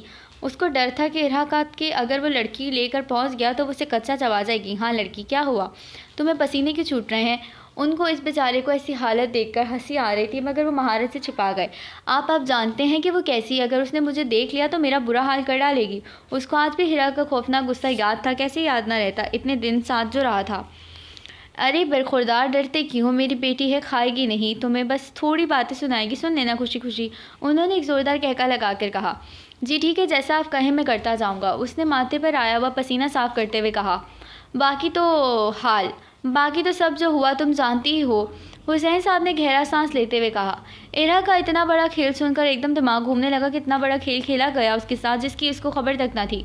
ये थी तुम्हारी सारी बात जो मैंने तुम्हें बता दी, अब तुम दोनों सामने हो, जो भी बात करनी है कर लो। हुसैन साहब ने सब सच बताकर उन दोनों को अकेला छोड़ा, वहाँ से बाहर चले गए। इरहा सामने खड़े आरिस को कच्चा चबा जाने वाली नज़रों से घूर रही थी। वो वहाँ से तेज़ी से उठ खड़ी होती आरिस के पास गई। उसका दिल कर रहा था आज वो उसका गला दबाकर छोड़ेगी। ये कैसे देख रही हो, खाओगी क्या? उसने उसकी नज़रों को देखकर एकदम से नज़रें नीचे करते कहा। खाने का तो नहीं पता, मगर जो काम तुम सरअंजाम देकर बैठे हो ना, उसकी बुनियाद पर तुम्हारा गला दबाने की ख्वाहिशमंद ज़रूर हूँ। उसने मुसलसल उसकी आंखों में आंखें डालकर गुस्से से भरी नज़रों से कहा। मैंने क्या कर दिया अब ऐसा? आरिस ने आंखों में आंखें डालने की हिम्मत की ही थी कि गुस्से से भरी नज़रों से उसका सर झुकाने पर मजबूर कर दिया। ये मैं क्या कर रहे हो, बकरी हो क्या तुम? उसने आरिस का कॉलर खींचते हुए कहा, जिससे मजबूरन उसे नज़रें उठाकर आरहा की आंखों में देखना पड़ा। अब उसमें बकरी होने वाली क्या बात आ गई? इरहा ने मुंह बनाते हुए कहा। हाँ तो तुम तो दूर रहो मुझसे, तुम्हारी तो मैं शक्ल भी नहीं देखना चाहती। ये कहते हुए वहाँ से जाने लगी थी कि आरिस ने उसे ज़ोर से अपनी तरफ खींचा, जिससे वो किसी कटी पतंग की तरह उसके सीने से जा लगी। छोड़ो मुझे छिछोरे आदमी, उसने आरिस को दूर धकेलते कहा। क्यों छोड़ दूँ, बीवी हो तो मेरी और हमेशा। आरिस अपनी बात मुकम्मल करने लगा था कि इरहा ने इसके होंठों पर उंगली रखकर उसे रोका था। बीवी, वो बीवी जिसको अपनी ज़िंदगी से निकालने चले थे, वो बीवी जिसको तलाक देने का सोच लिया, वो बीवी जिसके लिए आपके दिल से मोहब्बत ख़त्म हो गई थी। फीकी आंखों से उसने आरिस की तरफ देखा था। इतनी सुर्ख आंखें देखकर आरिस के दिल को कुछ हुआ था। उसे एहसास हो रहा था कि शायद उसने खेल जो खेला उससे नहीं खेलना चाहिए था। मानता हूँ गलती हो गई, कुछ चीज़ों को सही करने के चक्कर में तुम्हें तकलीफ़ दे बैठा, मगर क्या करता, मजबूर था। उसने इरहा के गाल पर आते आंसू को साफ करते हुए कहा था। मगर आपने मेरी मोहब्बत देखने के बावजूद मुझे नज़रअंदाज किया, मुझे खुद से दूर किया। वो उसे लिपट कर फूट फूट कर रो दी थी। आज उसके सब्र का पैमाना लबरेज हो गया था। आंखें रो रो कर लाल हो गई थीं। रोने के बायस गाल लाल सुर्ख हो गए। वो हकीकत जाने के बाद भी तकलीफ़ में थी। इधर देखो मेरी तरफ। उसने उसका चेहरा थोड़ी से अपने ऊपर और किया। जानता हूँ, लेकिन इतना जान लो, तुम्हें उस वक्त छोड़ देता तो शायद जीते जी मर जाता। इरहा एक तक उसकी आंखों में देख रही थी। उसको उसका बोलना बेहद अच्छा लग रहा था। अब घर चलें, हमारे घर। उसने उसका हाथों में अपने हाथ लेकर कहा। हुसैन साहब उसी वक्त फ़ौरन आए थे। दोनों बच्चों को ऐसे देखकर वो बेहद खुश थे। उन्होंने फ़ौरन उन दोनों को अपनी मौजूदगी का एहसास दिलाया। बरखुरदार, घर लेकर जाकर आराम से अपनी बीवी को देख लेना। यह आवाज़ सुनते ही दोनों एकदम से दूर हुए। चक्कर के ऐसे दूर होने पर हुसैन साहब मुस्कुरा कर रह गए। जी बस जाने लगे हैं हम, तो इजाज़त है आपकी, ले जाओ अपनी बेगम को अपने घर। आरिस ने इरहा की तरफ देखते हुए आंख दबाकर कहा। हाँ बेटा ज़रूर, तुम्हारी जिम्मेदारी है। अब चलो इरहा, जाओ ज़रा अपना सामान सेट कर लो। इतना कहना था कि इरहा फ़ौरन वहाँ से उठ कर गई। आज बहुत खुश थी वो। आज इतने महीने बाद उसके जिस्म में जैसे जान आ गई थी। आज वो पहले वाली इरहा लग रही थी। जल्दी जल्दी अपना सामान बांधती वो नीचे आई। चले आरिस, वो उसकी आवाज़ सुनकर मुस्कुराया था, क्योंकि उसका चेहरा आज खिला हुआ लग रहा था। हाँ चलो, चले अंकल, चलते हैं हम। हुसैन साहब ने आगे बढ़कर आरिस को गले लगाया था और इरहा के सर पर हाथ रखा। खुश रहो दोनों, हमेशा ऐसे ही मिलने ज़रूर आते रहना। दोनों को बाहर तक छोड़कर वो दोनों को जाता देख रहे थे। आज वो पुरसुकून थे हर लिहाज से। दोनों घर आ गए थे। आरिस इरहा का हाथ पकड़कर आज शान से उसे अपने घर में दाखिल था। अरे बेटा, आ गए तुम दोनों? अरे मेरी बच्ची भी आई है। हुमैरा बेगम ने दोनों को गले लगाया था। जाओ तुम दोनों अंदर कमरे में, मैं कुछ खाने के लिए बनाती हूँ, ठीक है। वो दोनों का सदका उतारती खाने का कहकर बावर्ची खाने में गई थीं। चलें बेगम, उसने प्यार भरी नज़रों से कहा। जी चलें, अरहा ने मुस्कुराते हुए कहा। ये अलमारी मेरी है, ये वाले खाने में मैं अपने कपड़े रखूँगी, समझ गए आप? उसने रोब जमाते हुए कहा। हाँ बाबा, सब तुम्हारा है। अच्छा तुम अपने और मेरे कपड़े सेट करो, मैं ज़रा आया किचन से। ये कहता आरिस बाहर की जानिब चल दिया। अरहा सारा काम करके मज़े से बेड पर नाराज़ होकर बैठी थी कि कब वो आए और कब वो लड़े। इतनी ही देर में आरिस अंदर आया। अरे वाह बेगम, सारा काम कर दिया, कपड़े रख दिए, चलो मैं ज़रा पहन लूँ। उसने पहनने के लिए अलमारी की जानिब हाथ बढ़ाया। खोलकर जो उसने देखा तो हैरान रह गई। ये क्या, मेरे कपड़े कहाँ हैं? उसने सवालिया अंदाज में पूछा। वहीं जहाँ होने चाहिए, ज़मीन के कॉर्नर पर। इरहा ने भी भनूने चढ़ा कर मज़े से कहा। वाह, बहुत सही, बहुत अच्छे। आरिस घूरती नज़रों के साथ बेड पर आया। हाँ तो जब मुझे छोड़ा था तब तो नहीं हुआ इतना कि मैं पूछ ही लूँ मेरी बेगम कैसी है, मगर नहीं, मुझे छोड़ने का शौक़ था ना आपको, मैं तो बहुत फालतू थी। वो फ़ौरन आरिस से फासला बनाते हुए बोली। अरे मैंने माफ़ी मांगी तो है, इधर तो आओ। आरिस जैसे ही करीब आया वो दूर हुई। हाँ जैसे सब ठीक हो गया, जो तकलीफ़ मिली मुझे वो भी, और जो मैं मरने के करीब पहुंची वो भी। आरिस जैसे जैसे करीब आता जा रहा था वो और दूर होती जा रही थी। अब बड़ा तंग आकर बेड से उठकर दूर खड़ी हो गई। आरिस उठकर फ़ौरन उसके पास सर से अपनी जानिब खींचा, मगर वो फिर धक्का देकर दूर हुई थी। ऐसा हो सकता है भला मैं तुम्हें छोड़ दूँ? उसने अरहा को फिर अपने करीब खींचते हुए कहा। इस बार गिरफ्त इतनी मजबूत थी कि वो चाह कर भी नहीं जा सकती थी। कोई अपनी ज़िंदगी को दूर कर सकता है भला? उसने आंखों में आते आंसू को चुनते हुए आहिस्तगी से कान में कहा था। आरिस के यूं एकदम करीब आने पर उरहा उसकी कुर्बत में पिघल सी रही थी। आरिस छोड़े मुझे, अटक अटक कर कहती वो उसकी गिरफ्त से दूर होना चाह रही थी। मगर आज जैसे आरिस ने ठान ली थी कि आज दूरी नहीं आने देगा, बल्कि मिटा देगा। क्यों छोड़ूं, मोहब्बत हो तुम मेरी, इश्क हो तुम मेरा। उसने आहिस्ता से उसकी गर्दन पर अपने लब रखे थे। जानती हो कितनी मुश्किल से ये दिन मैंने गुजारे थे। कोई ऐसा दिन नहीं था जिस दिन मैं तुम्हें सोच कर रोया ना हूँ। आरिस उसको बेहद करीब करते बोला था। अब की बार इतना करीब क्या था कि दोनों की सांसें एक दूसरे से टकरा रही थीं। बोलो, मेरी आंखों में देखो। उसने अरहा के चेहरे पर आती लटों को कानों के पीछे करते हुए कहा, जिससे अरहा नजरें झुका गई। बोलो, क्या मेरी मोहब्बत में तुम्हें शिद्दत महसूस नहीं होती? क्या मेरी दीवानगी तुम्हें नहीं दिखती? उसके गालों पर वो अपने लब रखता उससे शिद्दत का एहसास करवा रहा था। आज पहली बार अरहा की बोलती बंद थी उसके सामने, या यूँ कहो कि उसने बंद करवा दी थी अपनी मोहब्बत की शिद्दत से, जो बखूबी उसके लफ्ज़ों में झलक रही थी। वो मैं बस आरिस, अरहा से शर्म के मारे एक लफ्ज़ नहीं निकल रहा था। इतनी गर्मी के मौसम में भी अरहा के माथे पर पसीने की चंद बूंदें नमूदार थीं। या यूँ कहो आरिस की कुर्बत में आकर वो बिल्कुल बेजान हो गई थी। बस उसकी मोहब्बत की तपिश को वो महसूस कर रही थी। क्या हुआ, आज तो बड़ी बोलती बंद है मोहतरमा की। अपनी गिरफ्त को मज़ीद मजबूती से करता वो उससे अपनी पनाहों में ले रहा था। वो मैं बस छोड़े मुझे जाने दें। वो उसके हाथों पर काटती फ़ौरन वहाँ से भागी थी कि एकदम से आरिस ने उसका हाथ पकड़कर दोबारा अपनी ओर खींचा। आओ डांस करते हैं। आज पहली बार तो आप अपने मियाँ की कानूनी तौर पर बीवी बनकर आई हैं। आज कोई हदूद नहीं हमारे बीच। ये कहकर उसने अरहा का एक हाथ अपने कंधे पर रखते साथ खुद को दूसरा हाथ उसकी कमर पर रखा था, जिससे वो उसके सीने से जा लगी। दोनों एक दूसरे में गुम डांस कर रहे थे। शाम का वक्त दोनों ही के लिए खुशगवार मौसम था, जिसमें दोनों एक दूसरे के साथ वक्त गुजार रहे थे। ठंडी ठंडी हवाएं उन दोनों की मोहब्बत के दरमियान अपना अलग ही असर दिखा रही थी। एक बात पूछूं? उसने सवालिया अंदाज में नज़रों से कहा। जी पूछे बेगम। आरिस का एक ऐसे कहना अरहा की धड़कन में बढ़ा गया। कितना चाहते हैं आप मुझे? उसने आंखों में आंखें डालकर बड़ी संजीदगी से पूछा। कितना चाहता हूँ? बहुत अच्छा सवाल है आपका बेगम। मैं आपको इतना चाहता हूँ कि आपकी सोच में भी मेरी इस चाहत का अंदाज़ा नहीं लगा सकती। मेरी मोहब्बत आपके लिए बहुत ही ख़ास है, इतनी ख़ास कि ना तो मैं ये जगह किसी को दे सकता हूँ और ना ही कोई इस जगह में आ सकता है। ये सदा आपकी थी, आपकी है और आपकी ही रहेगी। मेरे वजूद का एक अहम हिस्सा है आप, जिसको शायद मैं खो दूँ तो मुझ में कुछ बाकी ना रहे। उसने बड़ी संजीदगी से जवाब दिया। आरिस के एक एक लफ्ज़ में अरहा के लिए मोहब्बत साफ वाज़ह थी। उसका एक एक लफ्ज़ उसकी मोहब्बत की गवाही दे रहा था। किस कदर वो उस पर जान न्यौछावर कर सकता है, ये सब दिखाई से दे रहा था। और कुछ पूछना है आपने? उसने बड़ी नरमी से पूछा। नहीं कुछ नहीं, जितना पूछना था उससे ज़्यादा जान चुकी हूँ। आहिस्तगी से कहती वो उसके सीने पर सर रख गई। बेशक रुतबे में बड़ी थी मगर कद में अभी भी वो उससे छोटी थी। खड़े हुए वो उसका सर अपने सीने से लगा देखकर बहुत मुतमईन था। आज उसको उसकी अरहा मिल गई थी, 1 साल बाद। चलो उठो। वो काफ़ी घंटों से उसे उठाने में लगी थी, मगर आरिस ऊंधे मुँह सोने में मगन था। आज उसके घर पर बड़ी दावत रखी गई थी, जिसके लिए अरहा बेहद खुश थी, मगर साथ उसे हद से ज़्यादा गुस्सा आ रहा था, क्योंकि वो पिछले 1 घंटे से आरिस को उठा रही थी, जो कि हर 5 मिनट में उठता कहकर लंबा सो जाता था। उठ रहे हो तुम या नहीं? इस बार अरहा उसके कान पर आकर चीखी थी, जिससे आरिस उछल कर उठा। है। हाँ हाँ उठ गया हूँ, क्या हो गया, क्या कान फाड़ोगी मेरा? आरिस ने कानों पर हाथ रखते हुए कहा। कान क्या, मेरा दिल किया तो तुम्हारा सर भी फाड़ दूंगी, वो मुँह बसूरते गुस्से से कहने लगी। बहरा हो जाऊंगा मैं ऐसे बेगम, उसने आंखें दबाते हुए कहा। अच्छा ना सॉरी, उठ तो गया, अच्छा चलो ना, मुंह तो ना फैलाओ। आरिस ने एकदम से उसका हाथ खींचा तो वो सीधा आरिस के सीने पर जा गिरी। क्या मुसीबत है तुम्हें, तो उठते जागते सोते हर वक्त यही सोचता तुम्हें? और वह कहते साथ उठने ही लगी थी तो आरिस ने फिर रोका। अच्छा ना, वैसे नाराज़ होगी तो मैं नहीं चाह रहा, आरिस भी मुंह बनाते हुए बोला। नहीं होती मैं नाराज़, अब उठ जाओ। वो उसके चेहरे पर शरारत से हाथ मारती हुई उठी और ड्रेसिंग टेबल की जानिब चल दी। तैयार होकर आरिस वॉशरूम से जैसे ही बाहर आया, सामने ड्रेसिंग टेबल के पास खड़ी अरहा को देखकर वो कुछ लम्हों के लिए नज़रें हटाना ही भूल गया। गुलाबी शलवार कमीज़ में वो बेइंतहा हसीन लग रही थी। चेहरे पर आती जुल्फ़ें उसके हुस्न में चार चांद लगा रही थीं। कांच की चूड़ियों की खनक सुनकर अगर उसे कोई देख ले तो शायद ही उससे नज़रें हटा पाता, इतनी हसीन और दिलफरेब लग रही थी। हाय, आज तो बड़ी हसीन लग रही हैं आप। आरिस ने पीछे से आकर उसे एकदम से पकड़ा था, जिससे शर्मा सी गई। छोड़े, मुझे देर हो रही है। आरिस के ऐसे पकड़ने से उसके अंदर अजीब सा करंट सा दौड़ा। आरिस ने उसे अपनी तरफ मोड़कर एक सन से दीवार के साथ लगाया था, जिससे वो एकदम घबरा गए, उसके पसीने छूटने लगे। हाय बेगम, आज क्या मारने का इरादा है? इतनी हसीन लग रही हैं, दिल ही नहीं कर रहा कि आपको दूर भेजूं। और उसकी कुर्बत में डूब सी रही थी, उसका दिल इतनी ज़ोरों से धड़क रहा था जिससे अभी बाहर आ जाएगा।